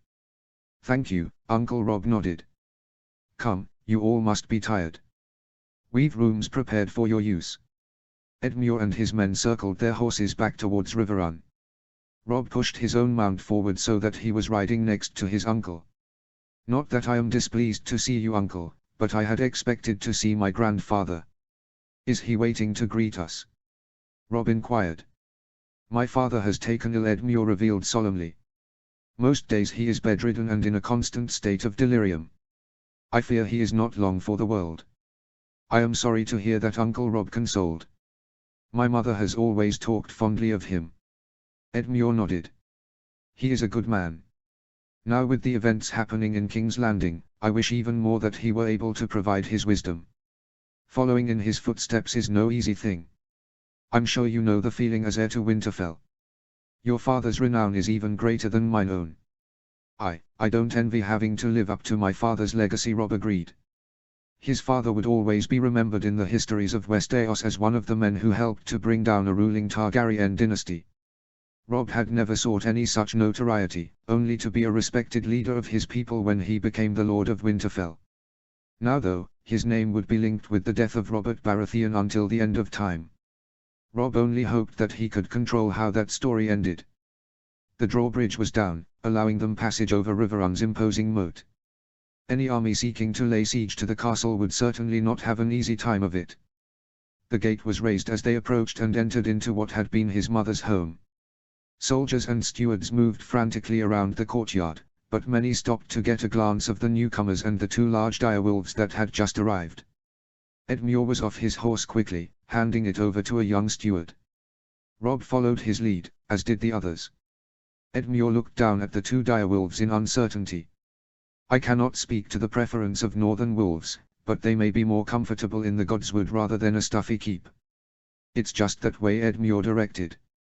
Rob was not sure whether it would make any difference to the wolves, but he was sure it would likely put his uncle and his uncle's men at ease. He knelt down in front of Grey Wind and ran his hand over the beast's head gently. Go to the Godswood, boy, Rob requested. I'll come see you after we're settled. The wolf took off, followed quickly by Ghost in the direction that Edmure had shown. Rob was sure he heard several shrieks in the distance as the wolves became familiar with their new surroundings. As they walked into the keep's great hall, Rob was surprised to see Jason Mallister seated at a table reviewing what looked to be several maps. The Lord of Seaguard looked up and was swiftly to his feet. Rob, the man greeted. I'm pleased to see that you made it out of King's Landing. Thank you, Lord Mallister, Rob answered. I do wish you would have said something while we were still in the capital, Lord Mallister fretted. We could have been of assistance to you. I have little doubt you would have, Rob assured, but the risk was already too great. We were remarkably fortunate to escape with our own lives. But you did survive, Edmure said, taking a seat at the table, and not in the Lord's seat. And brought with you the truth of Lannister deceit and treason. The question now is, where do we go from here? Have you had word from my father? Rob questioned, eager for his father's guidance. We received a raven yesterday, Edmure responded. Lord Stark has gathered a host of his bannermen and marched to the Neck. He was camped at Greywater Watch. Maester Vimen sent an owl to Lord Reed as soon as we saw you approach. Greywater Watch, John repeated. By the time he receives the raven, Pax camp, it will likely take him 2 or 3 days at the least to make it here. That's without taking into consideration he has to cross the Twins, Lord Blackwood remarked. Walder Free never makes anything easy. I'll send him another raven, Edmure sighed. Though I doubt Ned Stark will have any patience to suffer that old fool's stubbornness. Just then a large man with long white hair and beard entered the room. His cloak was striped in red and blue, and he wore a chest plate that did little to hide his considerable belly. It was clear from his expression that something was amiss. Lord Edmure, the man exclaimed as he came further into the hall, Maester Vimen has received ravens from Lord Vance and Lady Went. The Lannisters are on the march. The man handed 2 pieces of rolled parchment to Edmure. This is Sir Desmond Grell. Edmure introduced the new visitor to Rob and the rest of the group. He's been my father's castellan for many years. Edmure then began to read through the messages from Wayfarer's Rest and Harrenhal.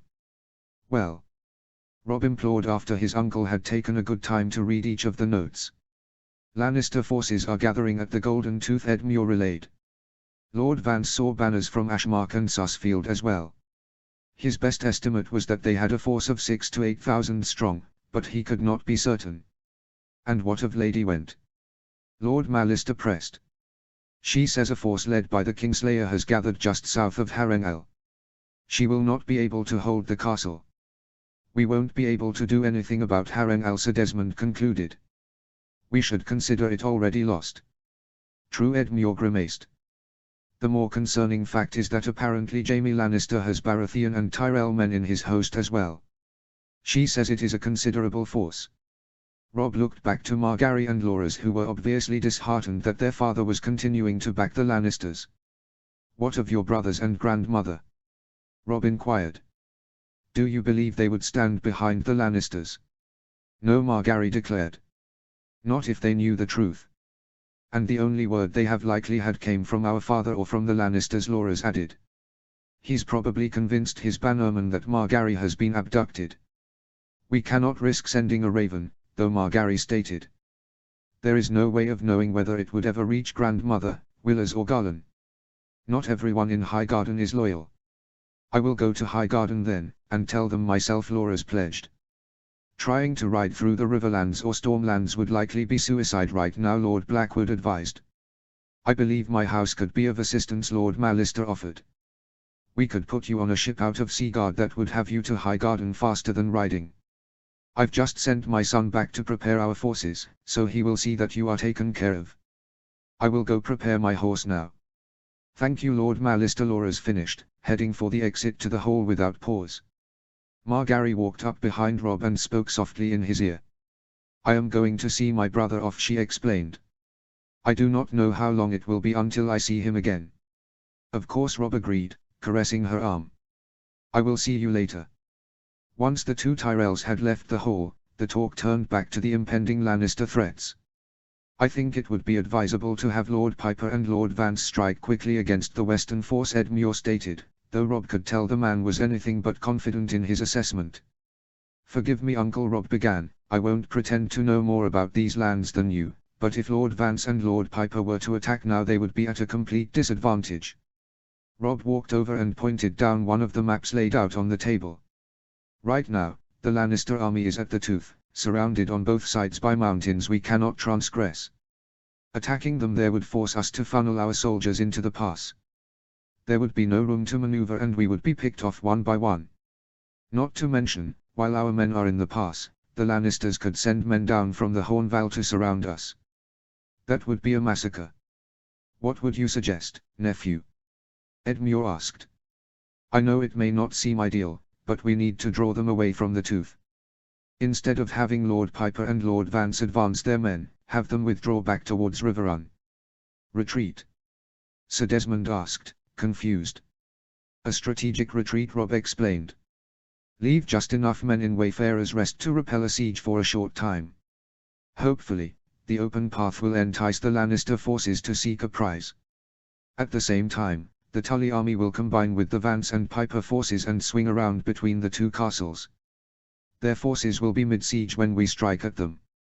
It's a solid plan, Lord Malister confirmed, though it does hinge on the Lannisters laying siege to Wayfarer's Rest. True, that would be the ideal outcome, Robb nodded. However, we would not be at any disadvantage if they marched past it. We would just have to meet them in an open field if that were the case. My guess is that Adam Maribrand will be leading them, Edmure noted. My knowledge of him says he will try to take the castle. I think it is a good plan, nephew. Sir Desmond, please start preparing the men. I will send ravens to Lord Vance and Lord Piper. If I may. Robb looked beside him to where Jon was standing. His brother had stepped towards the table and was looking down at the map as well. Of course, what do you see, brother? Robb encouraged. An opportunity, Jon teased. If the Lannisters fall for the lure, then we will be attacking from the south, and will be drawing their attention south as well. Which means that there would be a chance to hit them from both sides, well, three sides really if you include the defenders in the castle. How so? Edmure asked. Send a force of cavalry along the Red Fork, Jon demonstrated on the map. Then have them execute a delayed attack until the Lancitors are engaged with our combined force. It could be a devastating strike to the rear of their line. Robb looked down at the map, considering the plan, and agreed with Jon's assessment.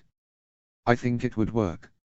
Uncle, if you would provide the men, I would volunteer to lead the rear assault. Edmure instantly looked uncomfortable. Robb, not that I don't have faith in you, but I think it would be more prudent for you to remain here and wait for your father's arrival. I would have a hard time explaining that I sent his son into battle if you were to fall. Robb would not be deterred. Uncle, these men, your men, are defending me and my honor as much as they are the Seven Kingdoms. It would not be right for me to hide behind these walls while they went off to die. I will fight. Edmure looked like he would continue his objection, but shook his head and relented. Fine. Your mother will ride me down for this, but fine. The question remains, what to do about the force at Harrenhal, Lord Malister reminded.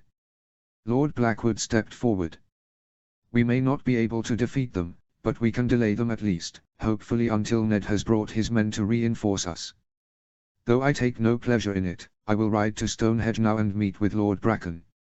I will send ravens to Deari and Maidenpool instructing them to send their forces north to combine with your own, Edmure promised. Good luck. Later that night, Robb found himself in the comfortable room that his uncle had provided. Jon, Theon, and Gendry sat with him at a table, working hard at finishing a jug of wine. They sat in relaxed silence before Robb could no longer hold his tongue. I know I may be wasting words, but none of you have to ride out tomorrow. This is my fight. Fuck that, Jon growled, finishing off his cup. You're my brother, and I'll be damned if I let you ride off on your own. Anyway, you dragged my ass all the way to King's Landing to live with those fuckers, and now you want to deny me a chance for some revenge. I don't think so. Lord Stark sent me down here to protect you, I can't rightly stay behind, Theon muttered. Plus, anything that pisses off that little blonde fuck Joffrey is an opportunity I would not miss. They all turned to look at Gendry, who still looked as though he had no idea what he was doing in luxurious chambers in Riverrun. Robb, deciding that the young man needed some answers, looked at his other two drinking companions. Jon, Theon, why don't you head to your chambers? You'll need proper rest before we leave tomorrow. I need to have a talk with Gendry. The other two nodded, standing up, but not before Theon grabbed the remaining wine. Robb turned back to Gendry when the door closed. Gendry, I know what I'm going to tell you will be hard to believe, but you must know that it is the truth. Gendry still looked uncertain, but nodded. All right, I'm listening. You are the son of Robert Baratheon, Robb disclosed, bluntly.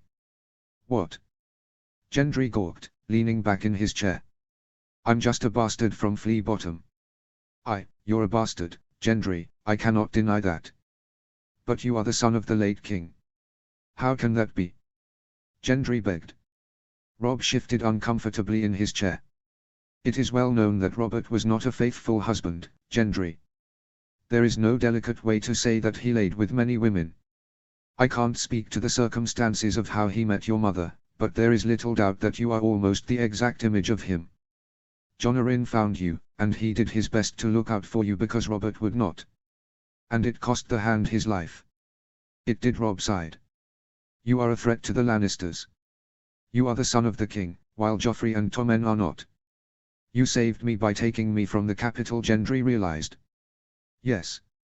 Robert Baratheon was my father's friend, and Jon Arryn was like a father to both. My father would have done the same for you. You will have a place in Winterfell if that is what you desire, whether you fight with us tomorrow or not. I appreciate that, Lord Gendry responded. I have nowhere else to go, so I suppose it would not hurt to see the north. Robb smiled. I won't lie, it's bloody cold, but to a Northman, it's the most beautiful place in Westeros. There was a knock at the door then. The door pushed open, revealing Margaery, adorned in a long blue cloak.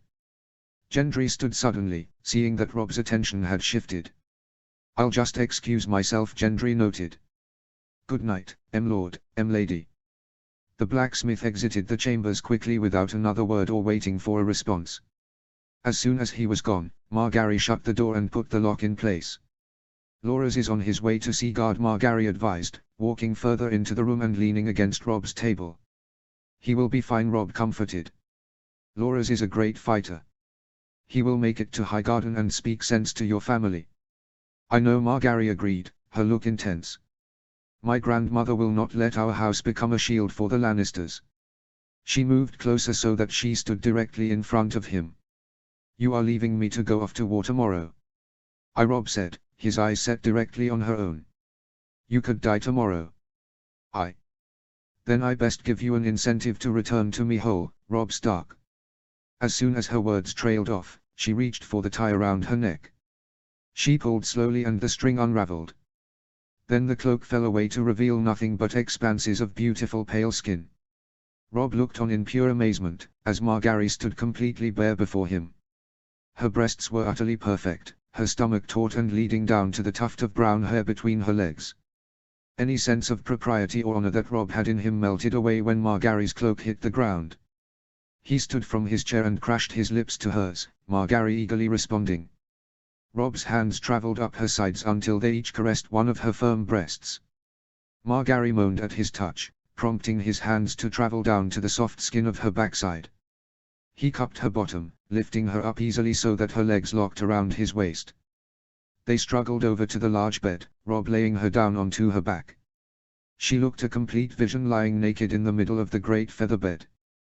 Robb practically ripped his shirt off, then his pants, and then he was suddenly as nude as her.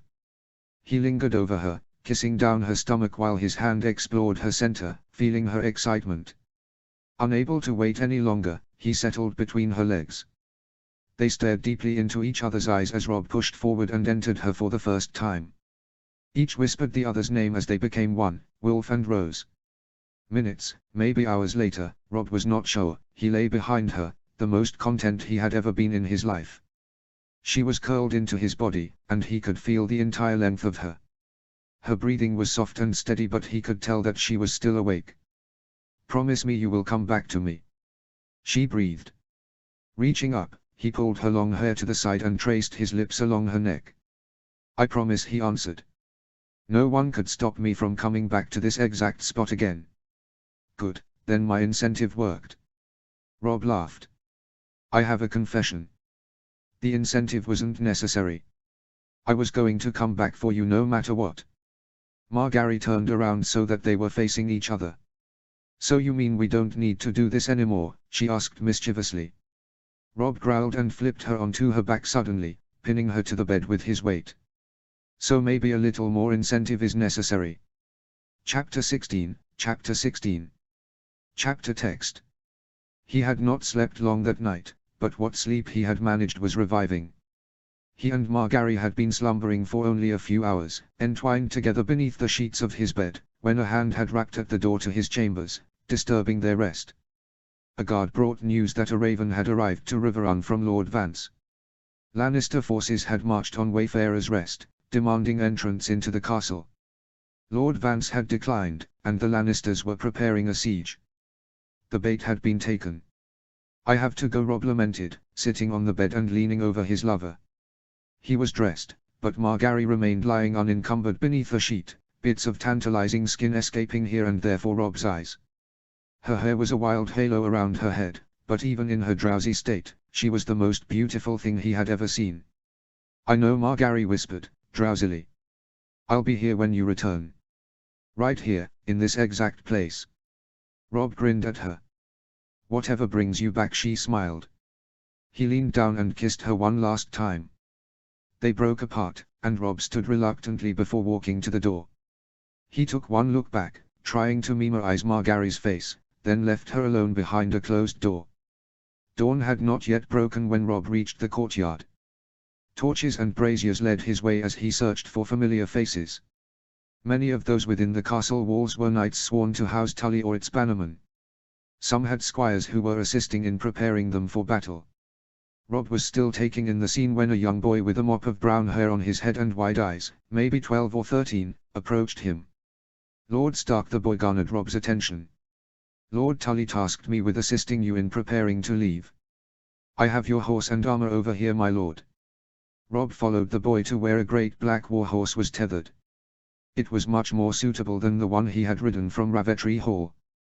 The boy helped him attach his armor, and as each piece was fitted on his body, the reality that he was riding into war for the first time started to sink in. He had killed before, but this was different. He would be leading men, many men, and his actions could determine whether they all lived or died. He wished his father were there to speak wise words of advice to him. The boy finished tying on Rob's breastplate, and then reached for something wrapped in piece of cloth. "What is that you have?" Rob asked curiously. The boy pulled away the cloth to reveal a round shield. Rob did not think much of it at first, as the handle side was facing him, but then the boy turned the shield to reveal a fierce-looking grey direwolf had been painted over a background of white. "Lady Margaery bid that it be painted for you," the boy explained. "She did she?" Rob asked, grinning, taking the shield and admiring the work. "Yes, my lord," the boy nodded nervously, shifting his weight between his feet. "I hope it is to your approval." "I did it myself, my lord." Rob made the boy squirm for a few more seconds, pretending to examine every detail on the shield. Finally he responded, "It is fine work." "What is your name?"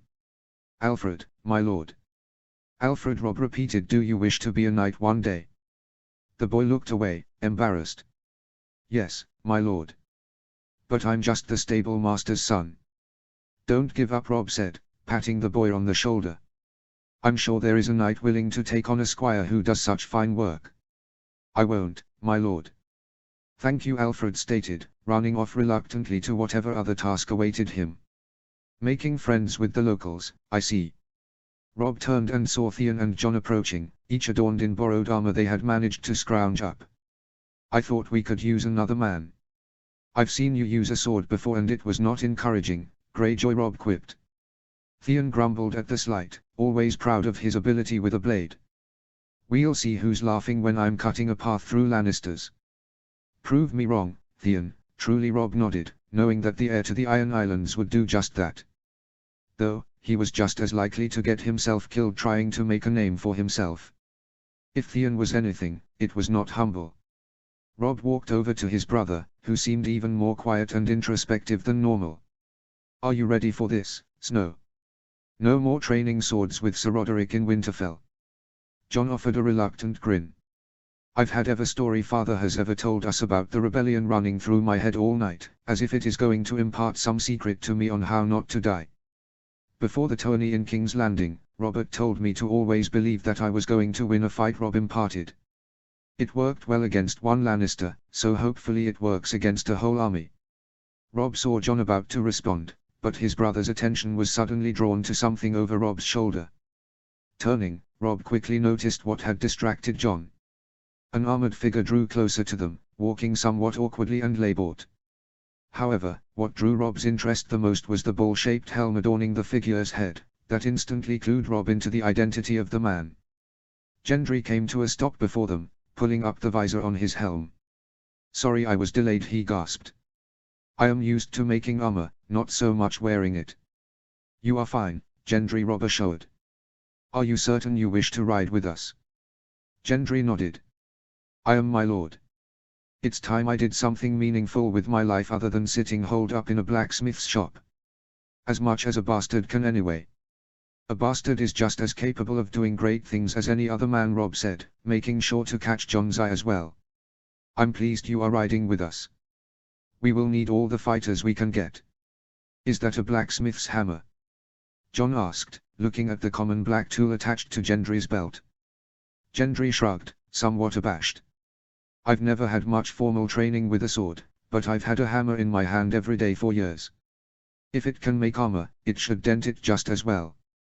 I promise we'll work on your sword skills after we win the day, Robb stated. Robb, another voice called behind him, interrupting their conversation. Looking back, he saw his uncle and Jason Mallister approaching, each equipped and ready for battle. We need to get moving, Edmure stated. I've raised as many men as possible on short awareness. There may be more that trickle in, but we cannot afford to wait any longer with the Lannister army on the move from the south. How many men? Robb asked. Lord Mallister and I will lead a host of around 5,000. My hope is that Lord Piper and Vance will add another 1,000 or two when we join our hosts together. I've left you a force of 200 horsemen. That's not many, Theon worried, looking doubtful. It is not, Edmure agreed, but we cannot risk being caught with a small force so far away from Riverrun. When we engage the Lannisters, we will send up signal arrows to alert you. It is crucial you do not make your attack too soon. You will be overwhelmed quickly if they have time to turn and meet your charge. We will stay back a safe distance, Robb agreed. That is it then, nephew, Edmure frowned, holding out his hand, which Robb took. May the gods be with you. I will see you again on the field. They had watched together as Edmure led his army, a mix of archers, infantry and horsemen, south, hugging tight to the Red Fork on their left. When they were finally out of sight in the distance, Robb turned and faced the force of riders that he was about to lead into a fight. They were a mix of all sorts, experienced veterans, young boys, and a few hedge knights and sworn swords. For some reason, Jon, Theon, and Gendry had remained in line with the others, leaving him alone out front, all eyes focused on him. He realized that most of these men had no idea who he was. Steeling himself, he projected his voice as best he could. My name is Robb Stark. I am the son of Lord Eddard Stark and the heir to Winterfell. You may be wondering why a northerner is here, ready to lead you to war. Well, I may be a northerner, but Tully blood runs through my veins just as true. Your liege lord is my grandfather and I am the son of Catelyn Tully. We are all tied together. Robb paused a moment, seeing that he still had the attention of his men. The Lannisters murdered our king and have usurped the throne with a false heir. Now, they have marched on the Riverlands, laying siege to Wayfarer's Rest, all to try and silence the truth of their crimes. Well, I will not let them. I will ride south and I will send them back cowering to their homes, knowing that justice has been meted out. Who will ride with me? Who will defend their homes from these invaders? A nervous second ticked by before a roar of support rippled through the crowd. Rob did not feel the need to say anything more. His blood was pumping rapidly, and he was ready to ride. Turning his horse, he set off, knowing that the others would follow. He rode by himself out front of the pack for a while, until John sided his horse next to him. Grey Wind and Ghost were behind them acting as their shadows. That was a good speech, John complimented, his usual serious self. I'm glad, Rob responded. I was fucking terrified the entire time. I cannot even remember a word I said. I shall write it down for you after the battle, John added. It will go down as the greatest speech ever given, by a man of 17 who has no idea what he is doing. Rob turned and stared at his brother incredulously. John offered a grin and Rob could not help but laugh. Leave it to his ever-serious brother to lighten the encompassing tension. They rode on, initially staying close to the Tumblestone until they reached the mountains that created a natural barrier between the Westerlands and Riverlands. Rob slowed their pace, as they got closer to the seat of House Vance. Eventually he brought the host to a complete halt, afraid that such a large group would be easily noticed even from a distance. Instead, he slowly trotted his horse along the base of the mountain until he was just able to see the shape of Wayfarer's Rest before him. Rob did not know much of the castle, so he was unsure of what measures would be needed to assail it. He could just make out the Lannister encampment. There appeared to be a line of catapults and archers in the front, followed by infantry in formation, ready to charge the gates at a moment's notice. Behind them all were a sea of tents and baggage. Rob sat and watched for what felt for a while, just watching as the sieging force made little progress. Then suddenly Rob was sure that he heard something, a sound echoing through the mountains. He strained his ear to hear, and then there it was again, the sound of a horn, he was certain. He trained his eyes on the siege before him and noticed a sudden flurry of activity, as the archers were running south and the infantry lines turned as well. Rob turned his horse quickly, riding back to his men. Some men had dismounted their horses, or had drifted away from the pack. Formations, Rob shouted as he got closer. Everyone in formation. The attack has started. The Tully soldiers scrambled together quickly, forming lines 3 men deep. Rob was in between John and Theon, and all nodded to each other. He gripped the straps on his shield tightly with his left hand while his right held a death grip on the reins of his horse. They waited silently until finally a stream of flaming arrows permeated the otherwise clear blue sky. Taking a giant breath, Rob screamed, "Charge! Charge!" He kicked his boots into his horse, and then he was galloping across open fields toward their target. Grey Wind and Ghost were outpacing them all, grey and white blurs over a sea of green grass. Rob grabbed his reins with his left hand, while his right pulled his sword from its sheath.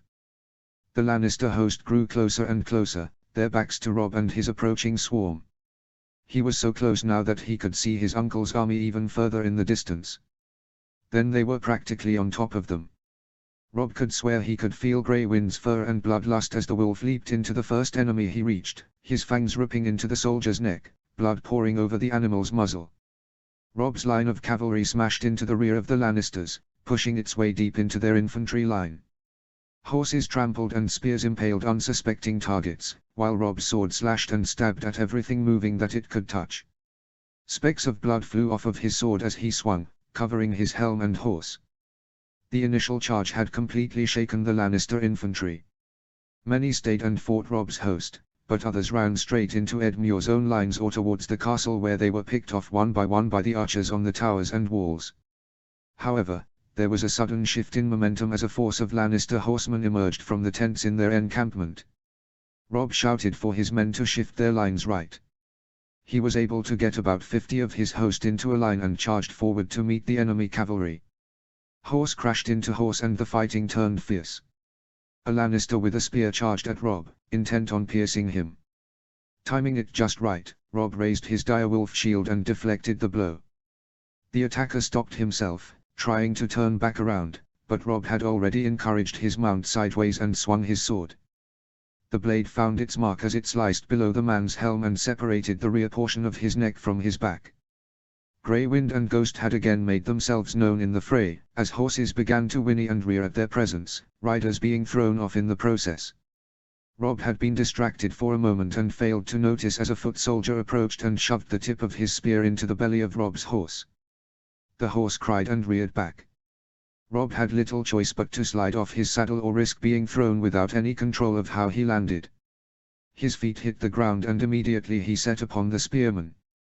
The man was still trying to extract his spear from Rob's horse, so Rob had little trouble driving his blade into the man's side. More and more of the mounted fighters had been displaced and were now skirmishing on foot. Rob hacked through 2 more men bearing the gold and blue colors of House Lefford. He looked left and right, trying to find his brother and other companions, but they were lost in the knot of flailing weapons and death. In the distance, he could see Edmure's force starting to break through what was left of the Lannister infantry lines. His concern though was for his own men, who were beginning to take losses from the Lannister counter. A group of Lannister knights were still on horseback and inflicting significant damage to Rob's host. Just as Rob began to move in their direction, a riderless horse, apparently spooked by the crush of the fighting, charged straight at him. He could only move a step before the horse rammed into him and knocked him onto his back. His helm was lost in the fall, and he had a crystal clear view of the soldier who was about to take advantage of Rob's position. The man was above him, sword raised over his head and about to strike. However, before he could, a black mass whipped through the air and smashed into the attacker's helm. The force of the impact was so fierce that the man's helm bent inwards, smashing his skull and expelling his right eye from the socket. The body dropped lifeless to the ground, revealing the grimy, yet excited figure of Gendry. It appeared that the Baratheon blood ran through him strongly. Gendry reached down, offering Rob a hand, which he took. "Much thanks," Rob exclaimed, getting his bearings again. "Have you seen Jon or Theon?" "No, we were separated early on," Gendry said, swinging his hammer down on another foe. The victim stumbled toward Rob, who finished him off with a sword through the gut. "What now?" Gendry asked. "Do you see them?"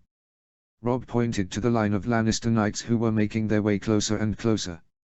One of them Rob could see bore the burning tree of House Marbrand, and Rob could only conclude that it was Sir Adam Marbrand, the leader of the Lannister host. "We need to break them, or they are going to break us. Do you have a plan?" Rob shook his head. "No, I am going to improvise. Guard my back." Rob looked around until he saw another horse abandoned in the melee. He ran to it and hauled himself up onto the beast's back. Rob searched through the haze of the fighting until he saw what he was looking for, a streak of grey ripping into another soldier. Rob called out to Grey Wind, and the direwolf stopped and turned where it stood. The two stared at each other, man and beast, and Rob knew instinctively that Grey Wind could read his thoughts. Rob looked away and back to the enemy horsemen. There were 6 of them left now, still hacking at the Riverland soldiers. Rob gripped his reins and spurred his horse forward, gaining speed. They saw him now, and turned to prepare for his charge.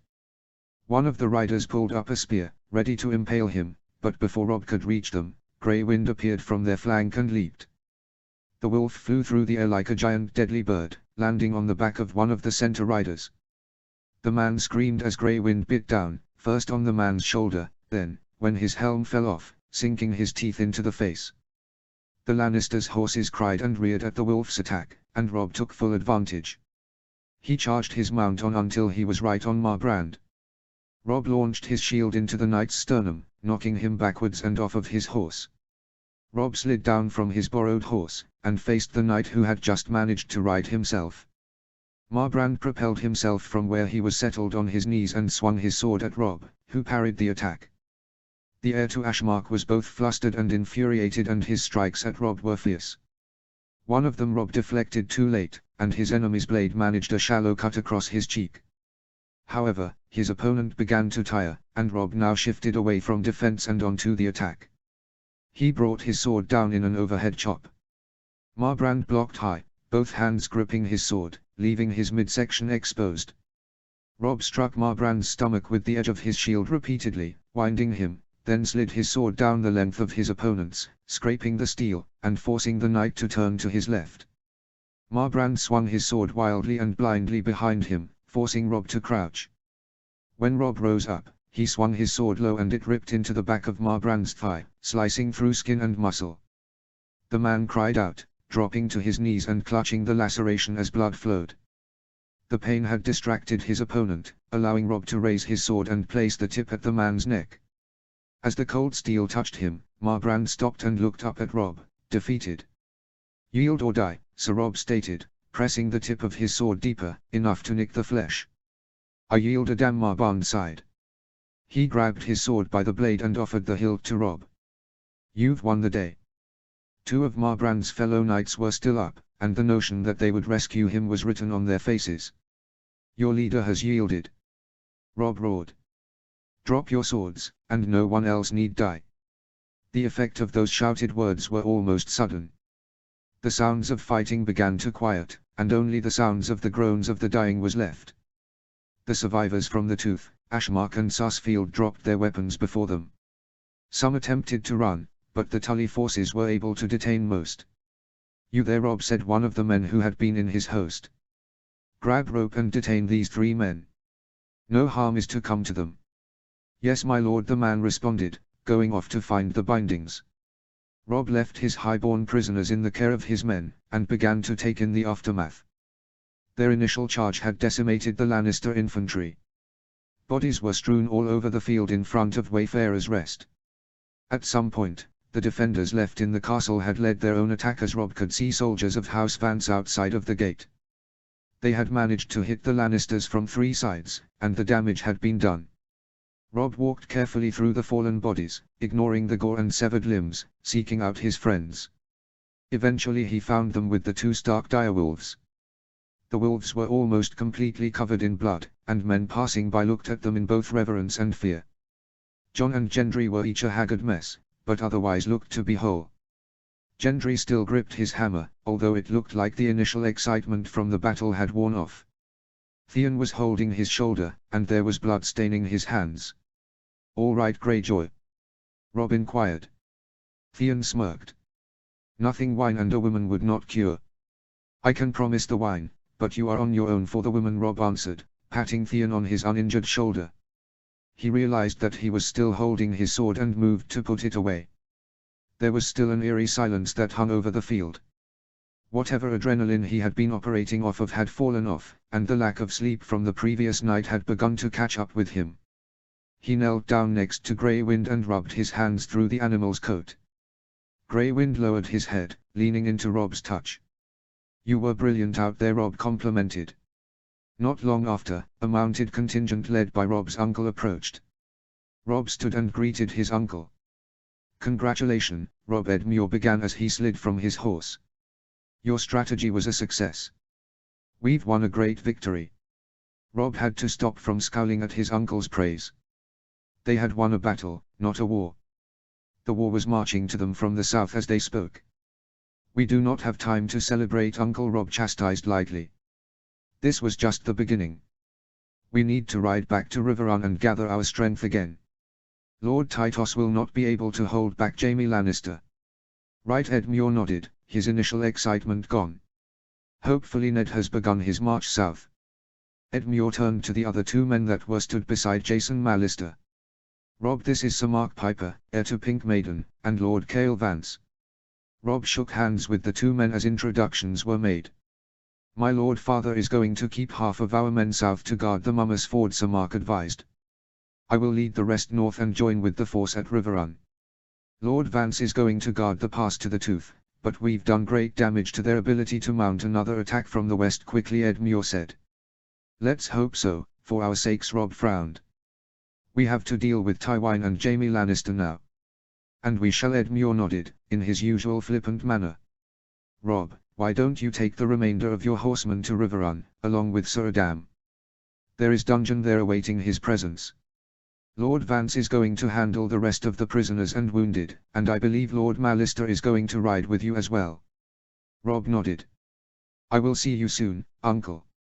"Sir Mark, Lord Vance." Rob acknowledged the other 2 men, as their parties split apart. It took over an hour to gather his remaining horsemen, of which there were just over 100 that were still able to ride. Adam Marbrand was still bound, but seated on a horse that was tethered to his guards. They began to ride and Rob took a look behind, soaking in the images of his first battle.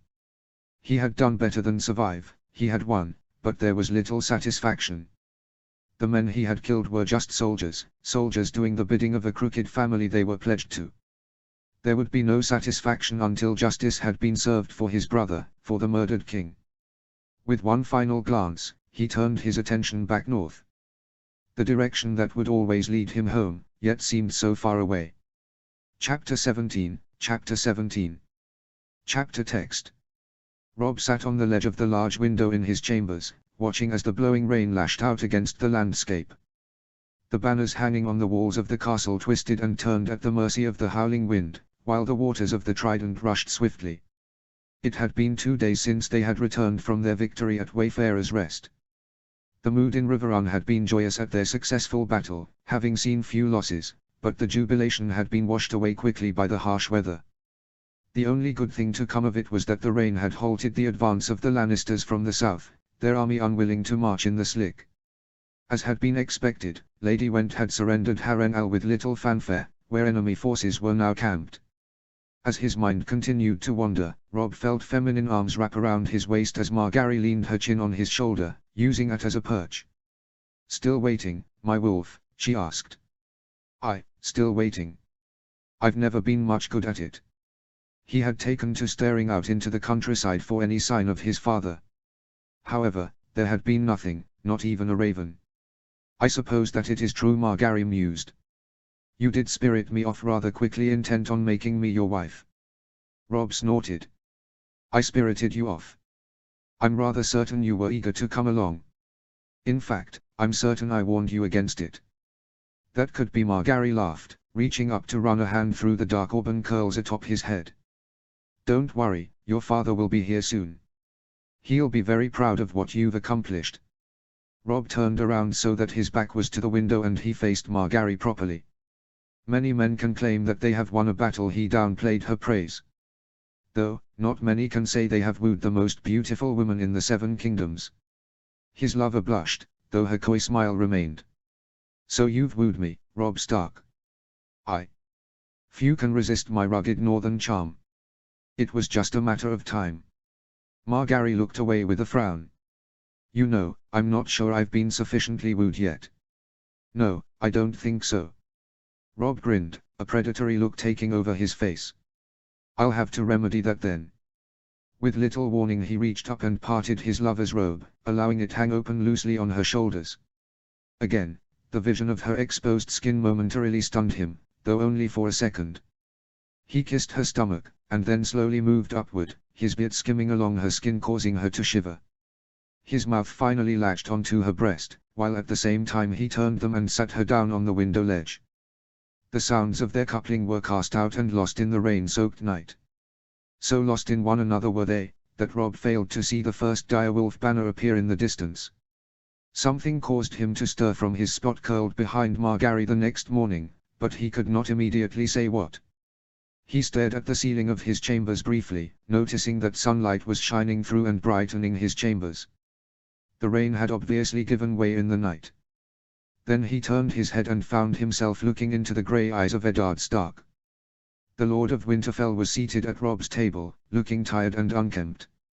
His tunic beneath his leather armor was sodden, and his boots were caked with mud. Rob's jaw hung open stupidly for a moment, as if he was about to say something, but nothing came out. His father spared him, inclining his head towards the door, and Rob knew he wanted him to follow. His father got up and silently exited, closing the door behind him, Rob's eyes trailing him the whole way. He looked over to his bedmate and saw that she was still asleep. Rob carefully extricated himself from the bed and dressed fully before looking out the window that he and Margaery had made themselves deeply familiar with the night before. Where the previous night only saturated grass and earth could be seen, the morning saw the field next to the Whispering Wood lined with tents as a war camp was quickly coming together. The lessons of Maester Luwin came back to him as he picked out the roaring giant of House Umber, the white son of House Karstark, the silver fist of House Glover, the long axes of House Dustin, the 3 trees of House Tallheart, and the lizard lion of House Reed, among others. Curiously, he is sure he also sees the sigil of House Royce of the Vale, but no others. Rob had figured that with his Jonarin practically raising his father, and his aunt being the Lady of the Vale, that more would have come to their aid. He tore his eyes away from the army and left his chambers, sure to close to the door as softly as he could. His father stood waiting for him, before he turned and began walking down the hall leading to his chambers. Rob followed silently, feeling as if he was a small boy again in Winterfell, about to be scolded for some bit of horseplay. Eventually, Eddard led them into a small, empty room that looked to be some sort of servants' quarters. They stood across from each other, and Rob prepared himself for his father's words of disappointment. They never came though, as instead his father's arms came around him in a tight embrace. Rob, surprised for a moment, quickly returned it. They held together for several moments before stepping back. Rob, unable to restrain himself any longer, looked down at the floor. "I'm sorry, father." "Sorry?" Eddard repeated, clearly confused. "Whatever are you sorry for, son?" "I failed," Rob answered, forlornly. "I was supposed to protect the king. I figured everything out, but I just wasn't fast enough to stop them. And now Jory is dead as well." Rob Eddard began, placing a large hand on Rob's shoulder, forcing him to look up. "I've never been more proud of you as I am now. You did what you could for Robert, but Robert's failings were his own. I loved that man, just like I loved Jonarin, but it was the Lannisters that killed them, not you. They killed Jory, not you. And we will have justice for them, and for Bran. They need to pay for what they've done." Rob agreed, fire in his eyes. "From what I hear, you've already injured Jaime Lannister's pride." Eddard smiled. "My son, a tournament champion."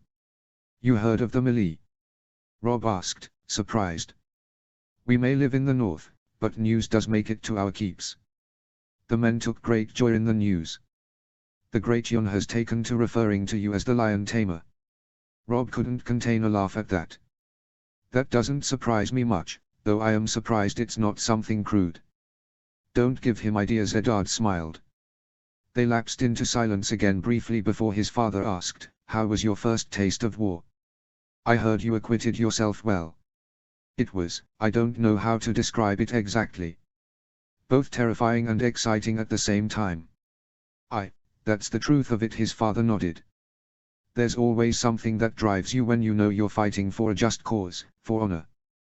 The rebellion against the Mad King was never about power, or putting Robert on a throne, not for me anyway. There was revenge in my heart, true, but it was about protecting the people from a king who would burn them for his pleasure.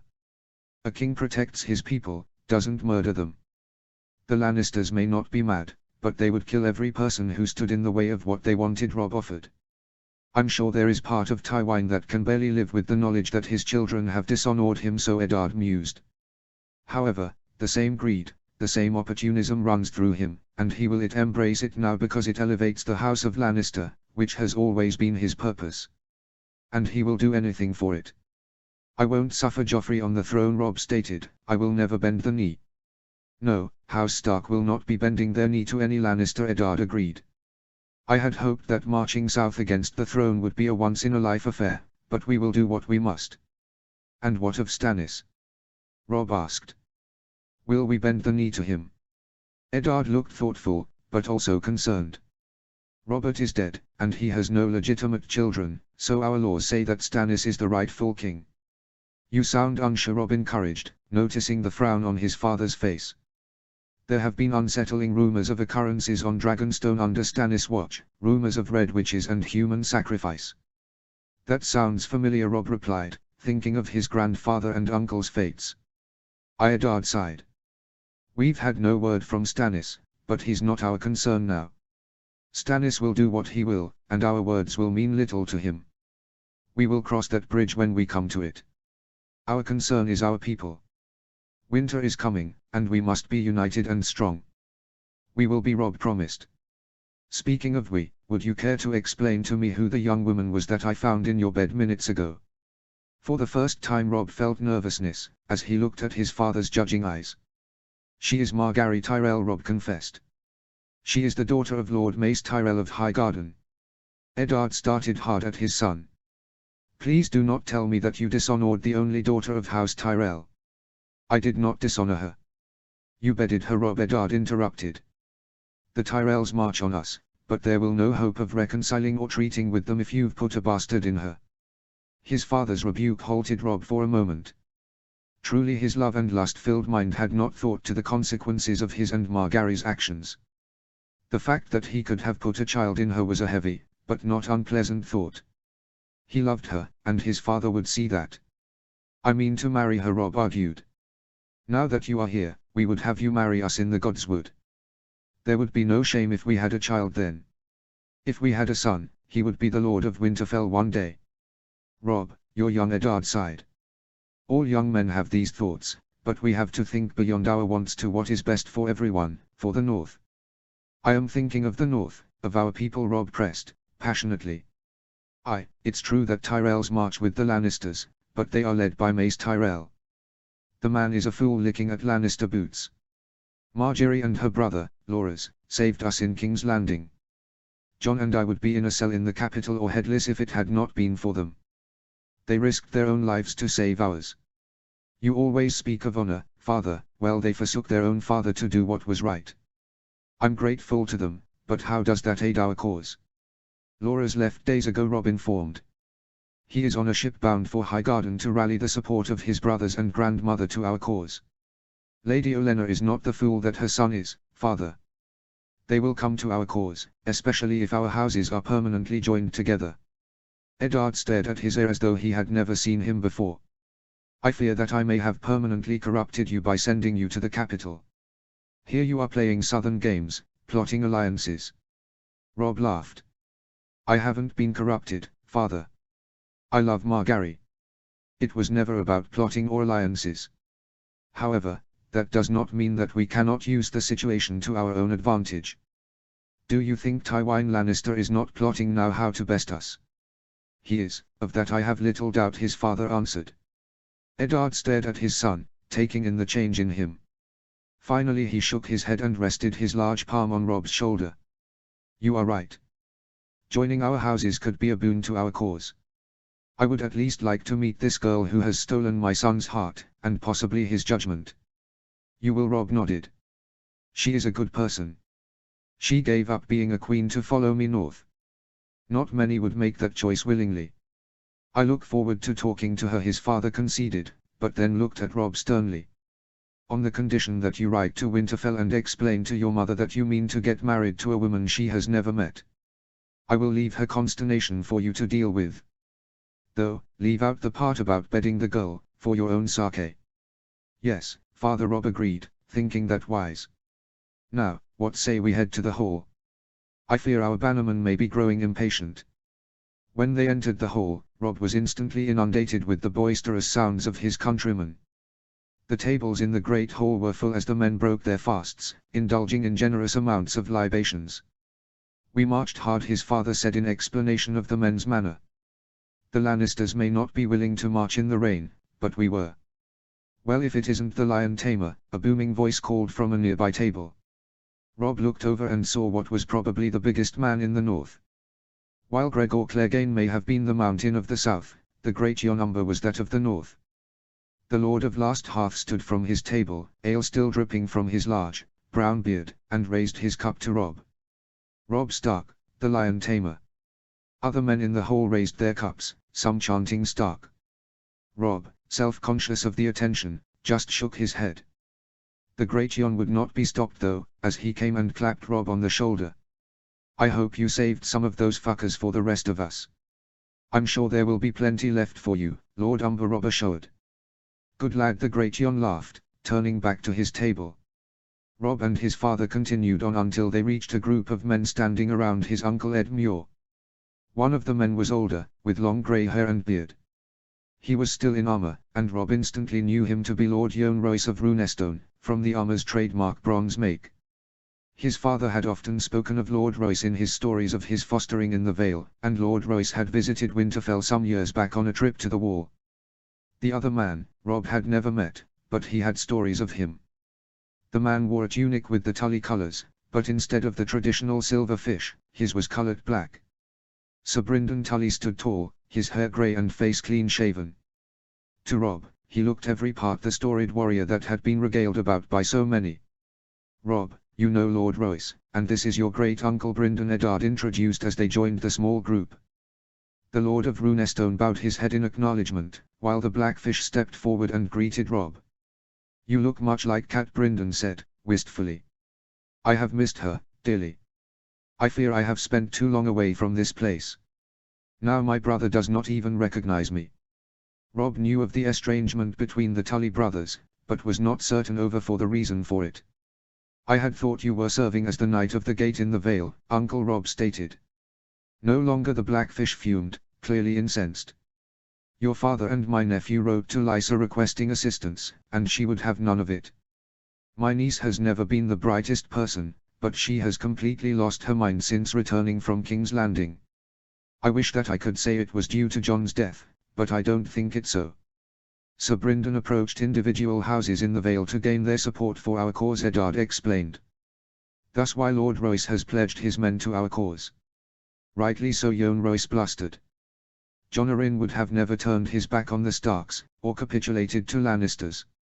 Lysa Arryn is a fool. I'm only sorry my fellow countrymen were too damn cowardly to march. No, they are too obsessed with trying to assert power over Lysa now that she's a widow, Bryndon exclaimed. Suitors for her hand have come out the woodwork. I doubt the Arryn boy lives long enough to ever become lord. The woman may be my blood, but I cannot protect her from herself. We are glad to have you here, Uncle Edmure stated. In truth, Rob thought Edmure looked a mixture of relieved and conflicted over Sir Bryndon's presence. Edmure had been the prominent figure in the castle for the first time in his life, but now it was filled with the presence of many lords and knights of more renown and authority than he had earned. Rob and the others eventually moved to a table where Jon, Theon, and Gendry were already seated. Jon was not surprised at their father's presence, so he assumed the two had already seen each other.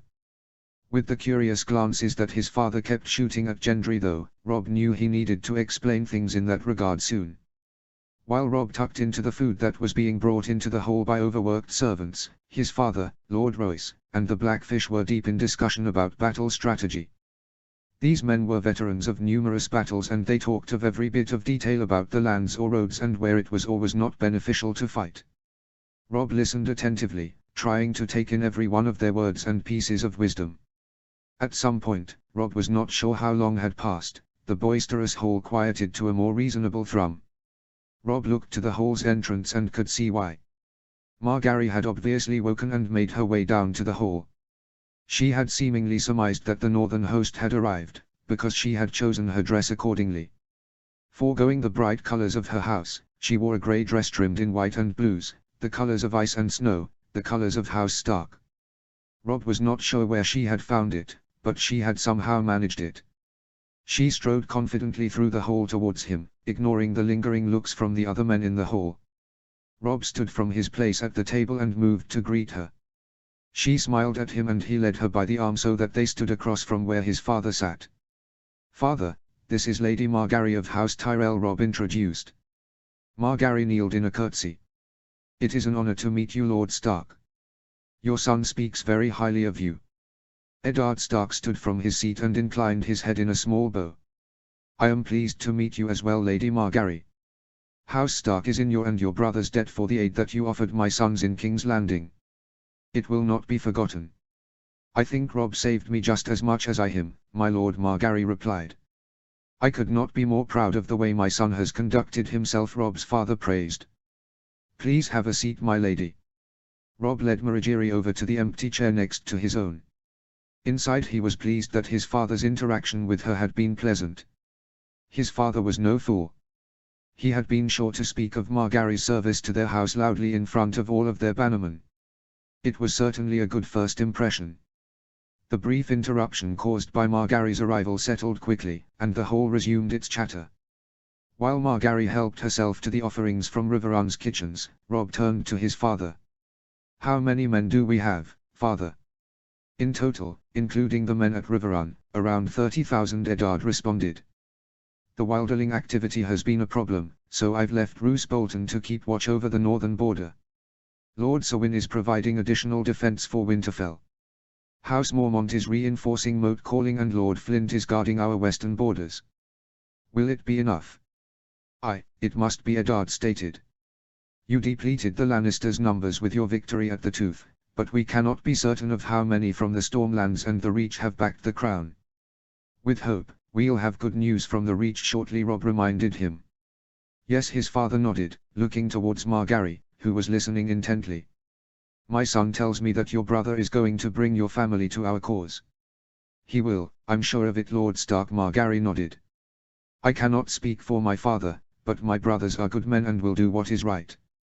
They've grown up with many of the young men from the families in the Reach who would fight with them if asked.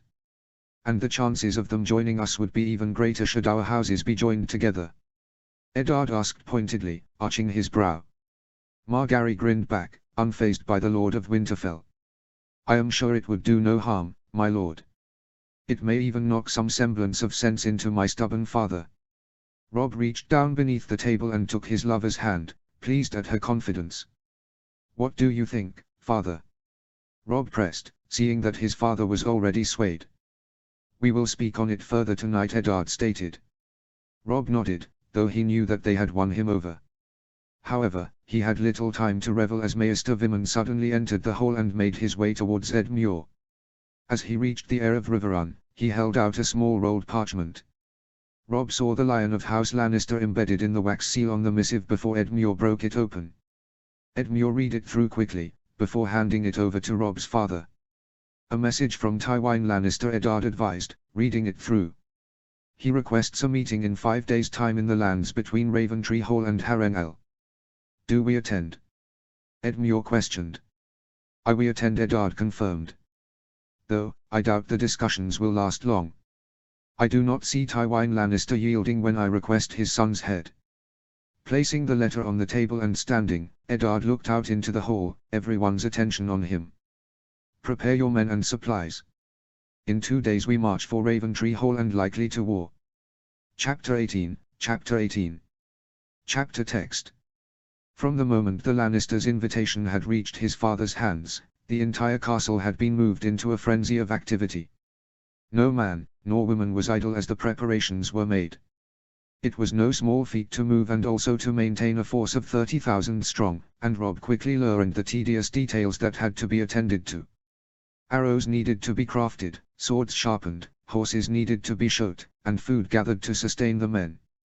It was their good fortune that the harsh weather which Robb's father had marched his army through had disappeared, leaving clear skies and good working conditions. The only hiccup they had to deal with was Lord Walder Frey.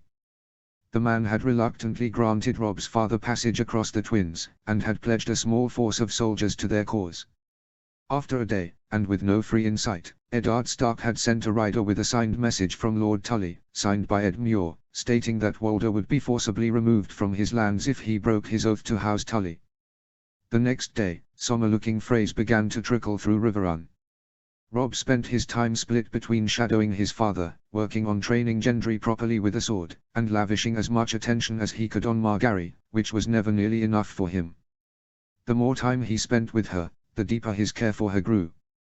The March preparations had put talks of a wedding to the side, but he swore he would single-handedly cut through every Lannister man if it would mean he could make Margaery his wife. 2 days had gone by in a blink, and Robb glanced back and saw columns of men on the march, thousands and thousands of soldiers loyal to his family house, be it Stark or Tully. It was almost unbelievable.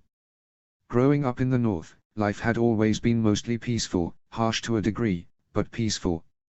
The biggest threat had always been a stray wildling raiding a northern village. Part of him had always envisioned a boring future, that would see him rising to the mantle of Lord of Winterfell after his father died of old age. Looking back into the solemn faces of the soldiers behind him, he realized that the future was a complete mystery now. Thousands of these people would likely die in the hours to come.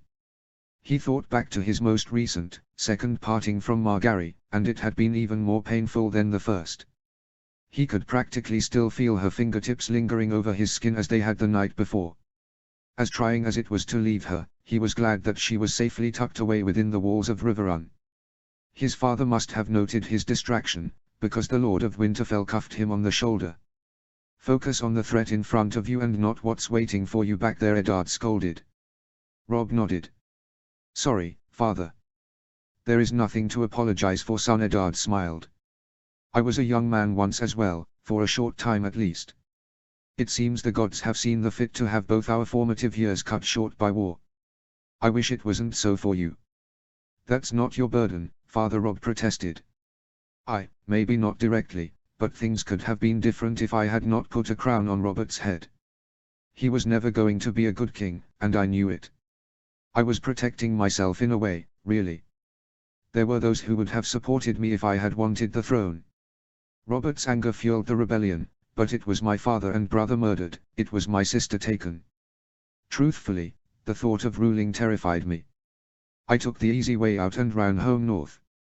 I'll never be sorry for the blessings that decision has given me, though.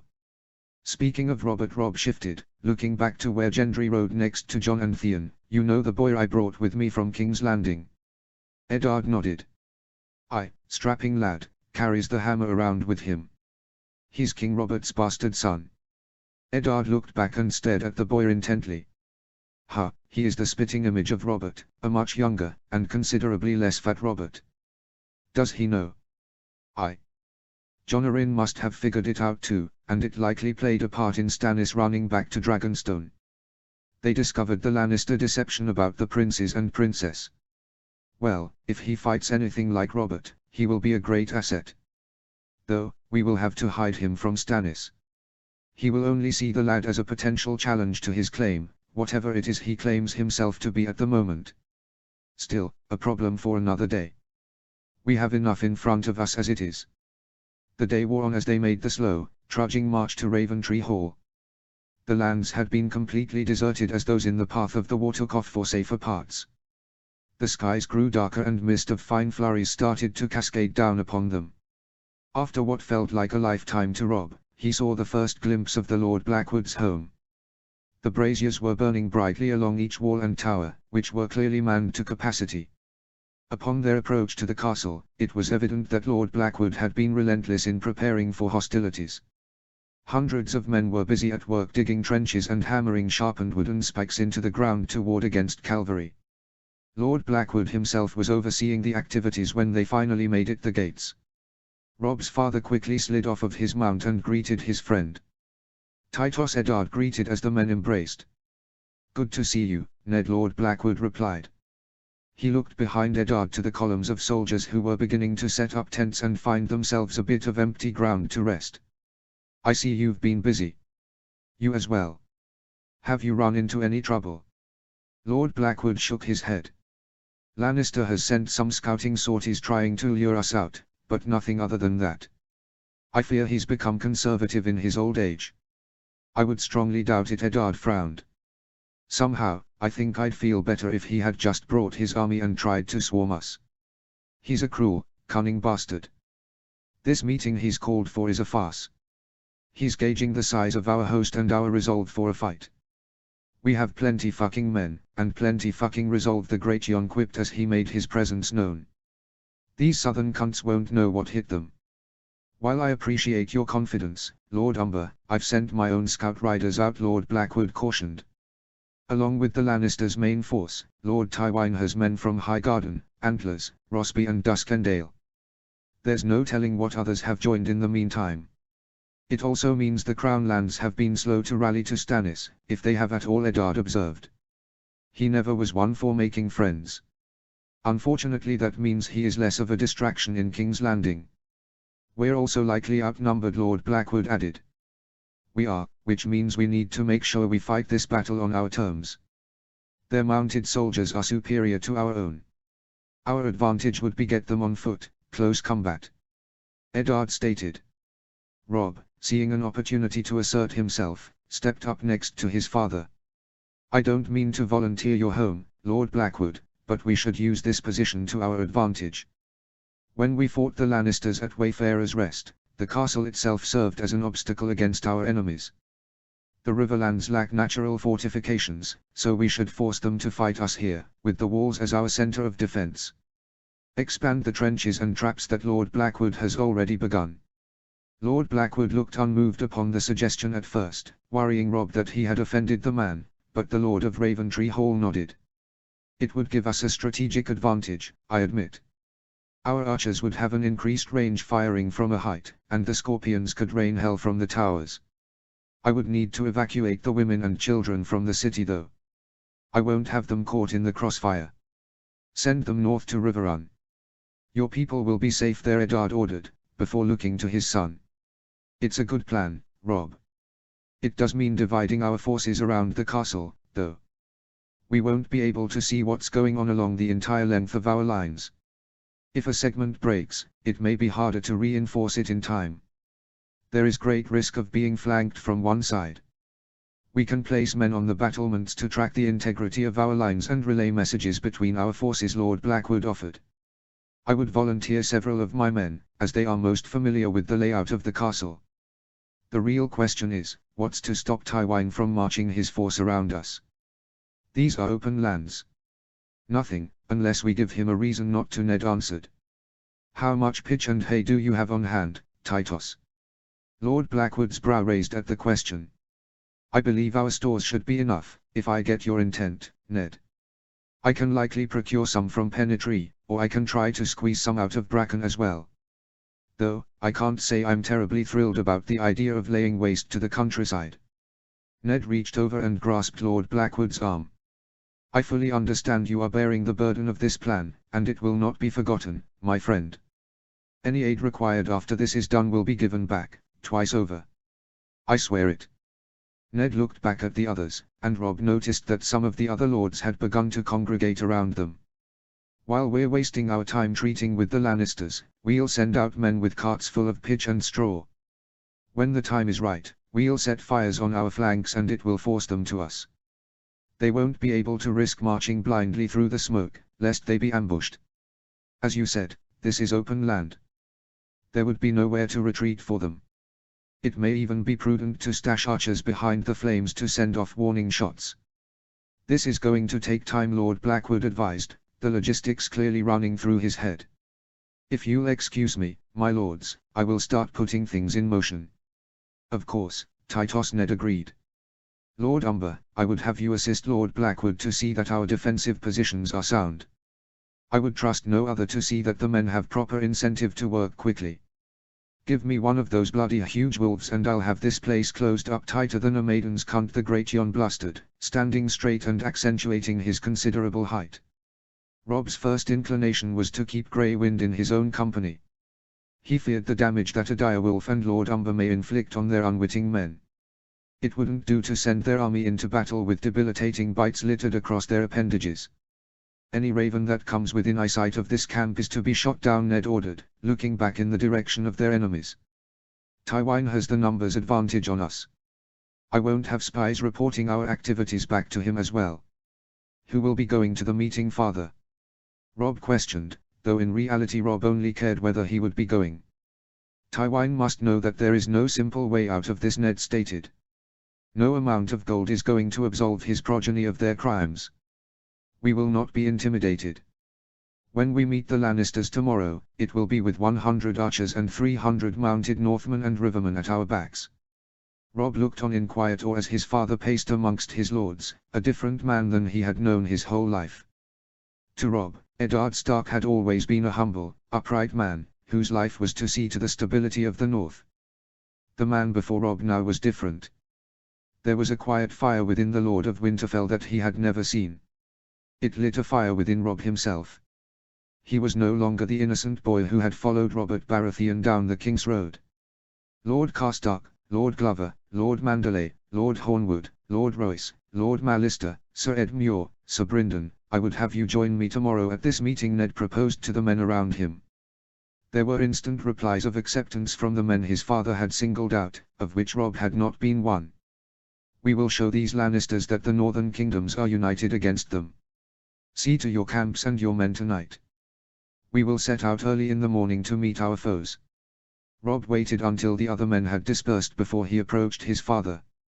My lord, I would accompany you tomorrow as well. His father looked on hesitantly at Robb's request. I worry of inflaming tensions if you are to attend, especially if Jaime is present.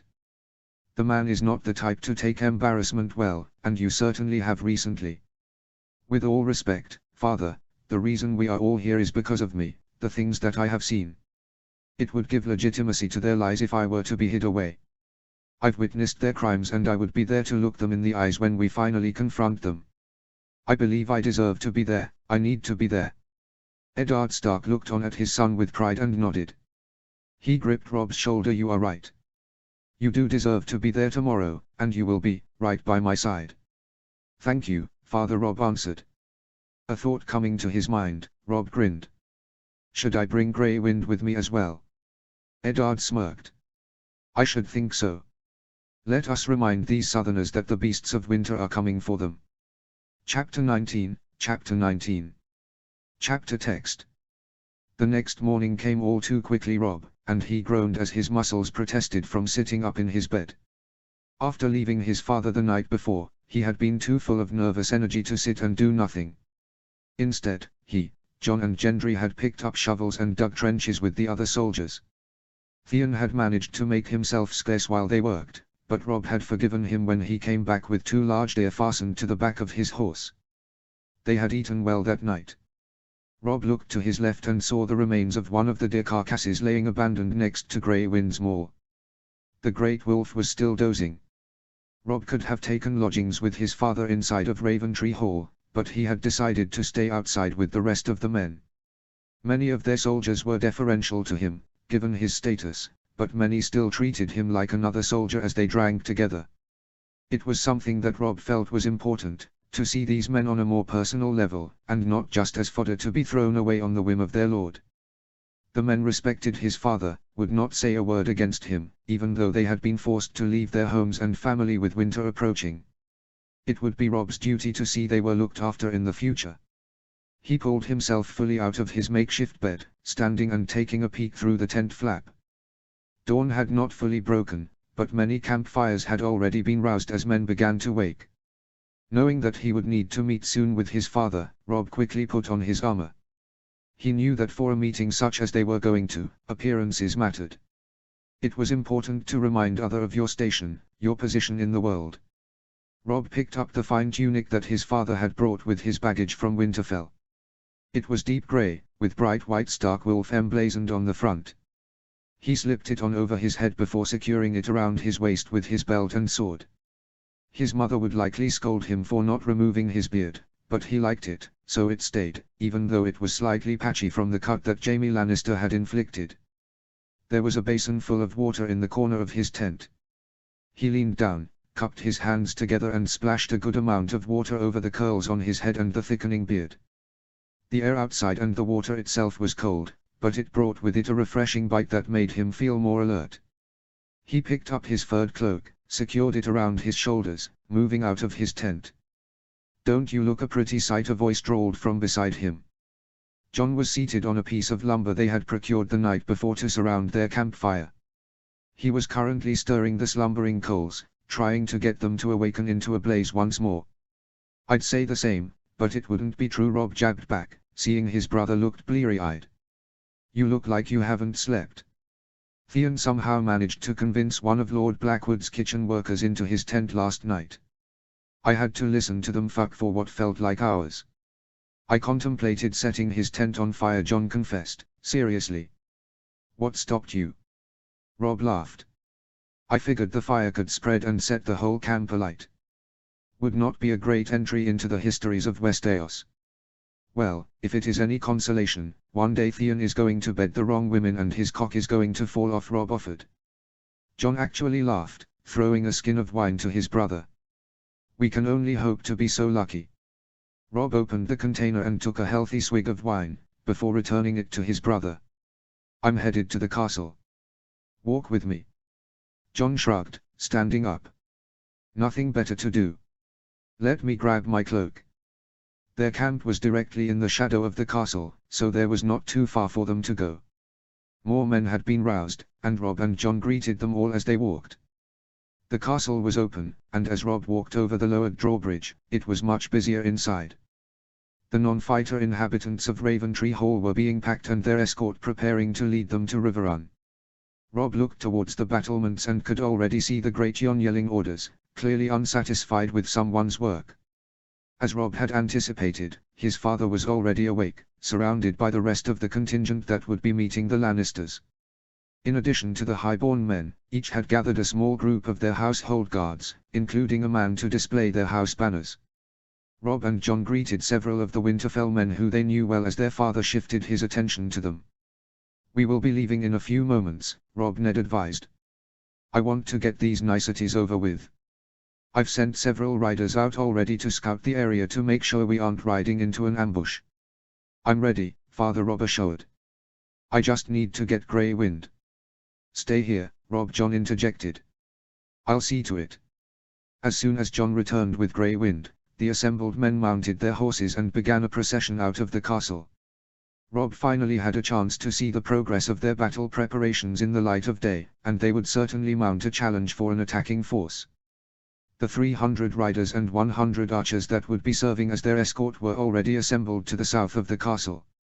In addition to their organized escort, 2 other riders were sitting stationary, apparently waiting on Robb's father. Robb rode beside his father in front of the column of lords and stopped next to Ned as he greeted the 2 men. "What news?" Ned demanded. The rider on the right, the older of the 2 men, responded. "We got as close as we dared, my lord. They've erected a great pavilion about 300 yards north of Harrenhal. It was still unoccupied when we left." "What about troop movement? Where is the Lannister force?" "No movement as far as we could see, my lord," the younger scout answered. "The army is camped south of the castle, split east and west hugging the shore of God's Eye." "Any dangers with the position of the pavilion?" "No, my lord," the older scout responded. "It's flat ground. You would be able to see a force coming from any direction, and there is nothing impeding a hasty retreat, if needed." Ned nodded, satisfied with the answers he received. "Well done. Return to the castle and let the kitchens know I've ordered for a hot meal for each of you." "Thank you, my lord," each man said, before riding off towards the castle. Ned Stark encouraged his horse forward and they were moving once again. They maintained a slow, but steady pace, mindful that the archers at the rear of the column were traveling on foot. Robb rode quietly next to his father for a distance before the older Stark engaged him. "Whatever happens at this parley, I want you to maintain your emotions," son, Ned stated. "Tywin Lannister believes that no man's opinion is above his own, and he will likely be instantly dismissive of anything I say. The man has spent his life making sure that no one ever tells him no, either by force or by gold. It has managed to give his family control of the Iron Throne, so his approach has worked." Unfortunately, Robb grimaced. "Aye, true enough, but it has also made him all the more arrogant. There has never been enough incentive for someone to lay everything on the line to put him in his place, until this moment. We are about to put an impossible choice in front of him, his children or the utter end of Lannister significance in the 7 Kingdoms. On some level, it would not surprise me if he offered us his children," Robb remarked. "Ah, but the problem is, to Tywin Lannister, the result of either decision is the same. Tywin's pride would never allow him to surrender his children. He would see admitting their transgressions as the end of his house, a pox so humiliating, so deadly, that he would not be able to show his face again. To Tywin, his legacy is not his children, it is his name. He has reached the height of achievement, and he will not let that slip away so quickly." "Then, I agree, this shall be a short meeting," Robb nodded, before chuckling. "Would it not be easier, if I simply challenged Jaime Lannister to single combat and ended things that way?" Eddard Stark looked sternly over at his son, before seeing the grin on Robb's face. "I would hope that you were listening to at least some of the lecture that I just gave on the foolishness of pride." "I always take your words to heart," Father Robb assured. "I am not so foolish to believe that things would turn out the same were the Kingslayer and I to meet again. Barristan Selmy gave me some important advice as to the importance of luck. Well, if you are not listening to me, listening to one of the greatest fighters to ever live is probably all I can ask. Also, if you were fortunate to survive such stupidity, I would be the first one to inform that pretty lass back in Riverrun. Women have a skill for putting men in their place." That was really all the threat that was required, Father Robb grinned. It took them another hour of riding, but the pavilion finally came into sight. Unlike the report that was given earlier by their scouts, the pavilion was now occupied.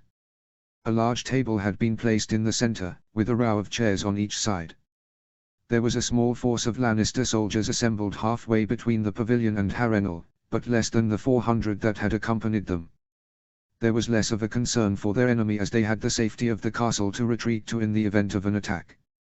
The northern archers and mounted soldiers held their positions, just close enough for their arrows to reach the pavilion if things were to turn badly.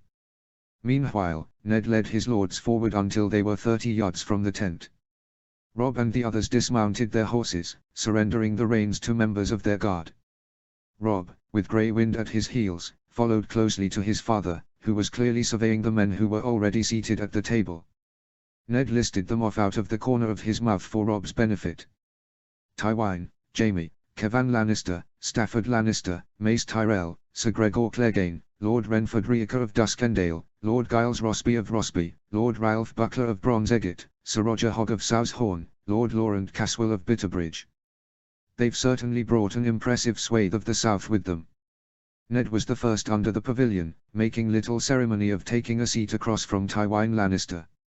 Robb took the seat to his right, directly across from Jaime Lannister, whose eyes attempted to kill Robb on the spot.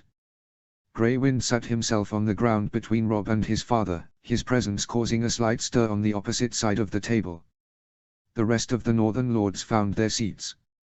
Robb noticed, somewhat surprisingly, that the short form of Tyrion Lannister was standing tucked away in the corner next to one of the support poles. The dwarf gave Robb a shrug, looking as if this was the last place he wanted to be, no doubt exacerbated by the fact he had obviously been denied a seat at the table. Robb's attention was pulled back to Lord Tywine, who had leaned forward in his chair. "Welcome, Lord Stark. I am pleased that you accepted my invitation. As it seems that we are all now present, I believe it would be prudent to begin the hopefully painless task of settling this minor squabble." "Minor squabble?" Ned Stark echoed, incredulous. "This is not some dispute over property borders, Lord Tywine. I did not march an army south for a minor squabble." "Then why did you march an army south, Lord Stark?" Tywine questioned, impatiently. "You know bloody well why I've come here, Tywine. But if you are set on this being some sort of mummus show, maybe the rest of the men sitting beside you need to hear the truth of it with their own ears. I assure you, the men at this table are fully versed on recent events." "Are they?" Ned simmered, doubtfully.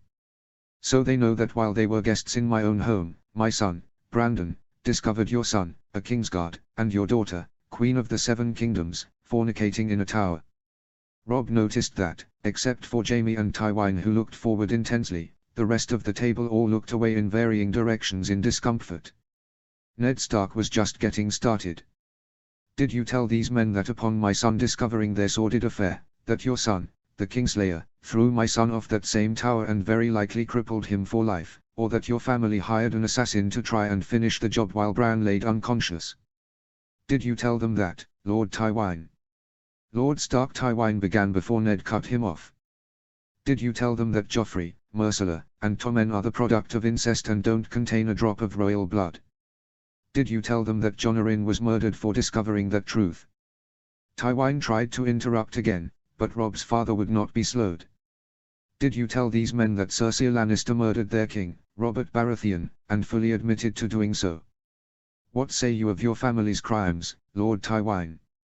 Tywine was silent for a moment after Ned finished, gathering his thoughts. "Tell me, Lord Stark, what exactly it is you want." "I want Jaime Lannister and Cersei Lannister to face the King's justice for treason, murder, and the attempted murder of my son," Ned stated, no hesitation in his words. "I want a peaceful surrender of the Iron Throne by the boy pretender who now sits on it. The 3 children of Cersei Lannister and Jaime Lannister shall be fostered in separate castles to ensure the compliance of House Lannister and that so that reprisals are not sought. None of these children shall ever inherit the lordship to Casterly Rock. You would execute my son and disinherit my grandsons. You would leave me without any heir, Lord Stark?" Tywine asked, seemingly amused at the audacity of the request, which grated Robb. A snort drew Robb's gaze back to Tyrion, who stared at his father with barely disguised loathing. "You have another son, my lord," Ned reminded, also taking note of Tyrion's ire, "one capable of continuing your line. It is a mercy that your house be allowed to retain its position at all. I would never allow the future of my house to pass into the hands of that little abomination," Tywine proclaimed. "And I would never hand over my son and daughter to have their heads removed on the fanciful tales of a small boy." Bran may be a boy, but my heir, the heir to Winterfell, is not. Ned countered, looking over at Robb. It was Robb who discovered the truth of your machinations in the capital. He discovered the truth that Jon Arryn died for, and that caused Stannis to flee the city. Unlike your son, my own did his duty to try and protect his king. Your son plotted with Renly Baratheon to take the throne away from my grandson Tywin alleged. Robb leaned forward in his own seat now, furious, daring the Lord of Casterly Rock to look him in the eye, but the man continued to stare at his father. Why don't we ask Renly Baratheon, Lannister? Ned suggested, extending his arms with open palms. Bring him here and we can hear his side of these events. I have no problem waiting for him to be summoned. I am afraid that will not be possible, Lord Stark. Tywin bristled, clearly sensing Ned's game. And why is that? Would it be due to the fact your children had the man decapitated? I think that may be the reason. Ned looked over at Ralph Buckler, Lord of Bronze Eggett, pointing a finger at him. Lord Buckler, these men murdered your liege lord, and yet you sit here next to them at this table. Do you lack any sense of honor or justice? I swore an oath to Iron Throne as well, Lord Stark. Lord Buckler stuttered. Renly tried to usurp the throne from Robert's heir, and he paid the price. Renly was not even Robert's eldest brother. You suggest he was planning to murder Stannis as well in this plot? Ned shook his head, disgusted. Tell me, Lord Buckler, has the Lannister gold already been transferred to your treasury, or are you still waiting for payment? It seems your integrity has already been surrendered, so I hope at the least you've completed the exchange. Why I have never. Buckler began to bluster, indignant, before Tywin cut him off with a sharp glance. Lord Stark, no one at this table believes this tale you have concocted to try and cover for your son's foolish ambitions. Tywin continued, clearly tired of the back and forth. This matter can be settled amicably without the need for further bloodshed. Robb Stark shall take the black. Lord Stark, you shall ride to King's Landing for my grandson's coronation, and swear fealty to the throne. The prisoners that were taken at the Tooth, including Adam Mariband, shall be released.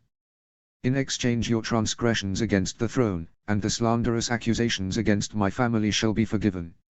Robb watched as the corner of his father's mouth raised into a wry grin.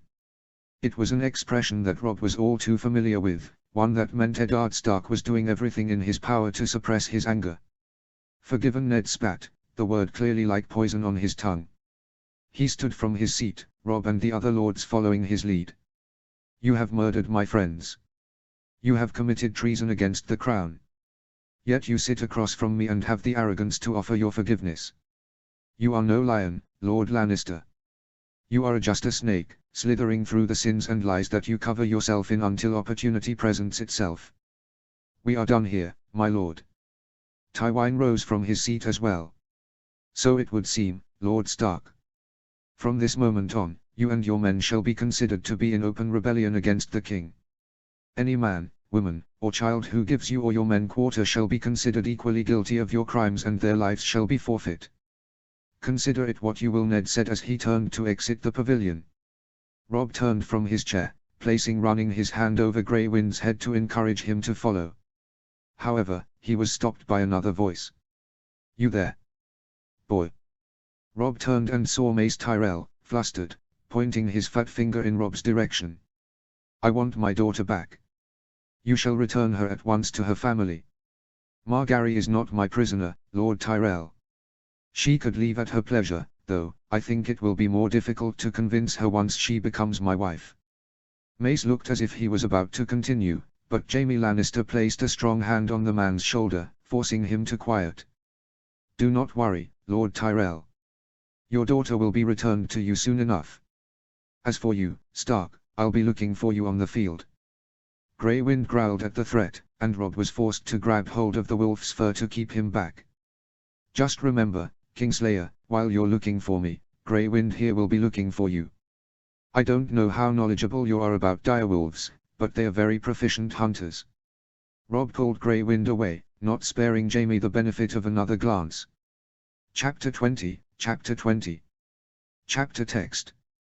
They had been back but an hour, and the feeling in the camp had changed instantly. Everything was real now, and there would be no truce. Preparations moved to a blistering speed. My lords, Time is short, Eddard Stark said. Robb's father stood at a round table, surrounded by each and every river and northern lord who had lent their forces to his considerable host. On the table, a large, ragged map of the Riverlands laid sprawled between them. Tywin Lannister will not allow us to dally here unmolested. We must be prepared for an attack, imminently. Preparations are almost complete, Ned Titus Blackwood stated. The last of pitch and straw is being laid on our flanks. Trenches have been dug. They will find it no easy march into our lines. Good, Ned answered. It would be a fool's errand to try and charge us with cavalry, but I would not put it past them. Unfortunately, their numbers will allow them the luxury of such gambles. Titus, I would see you remain on the walls, directing the defense. Of course, Lord Blackwood nodded. They will not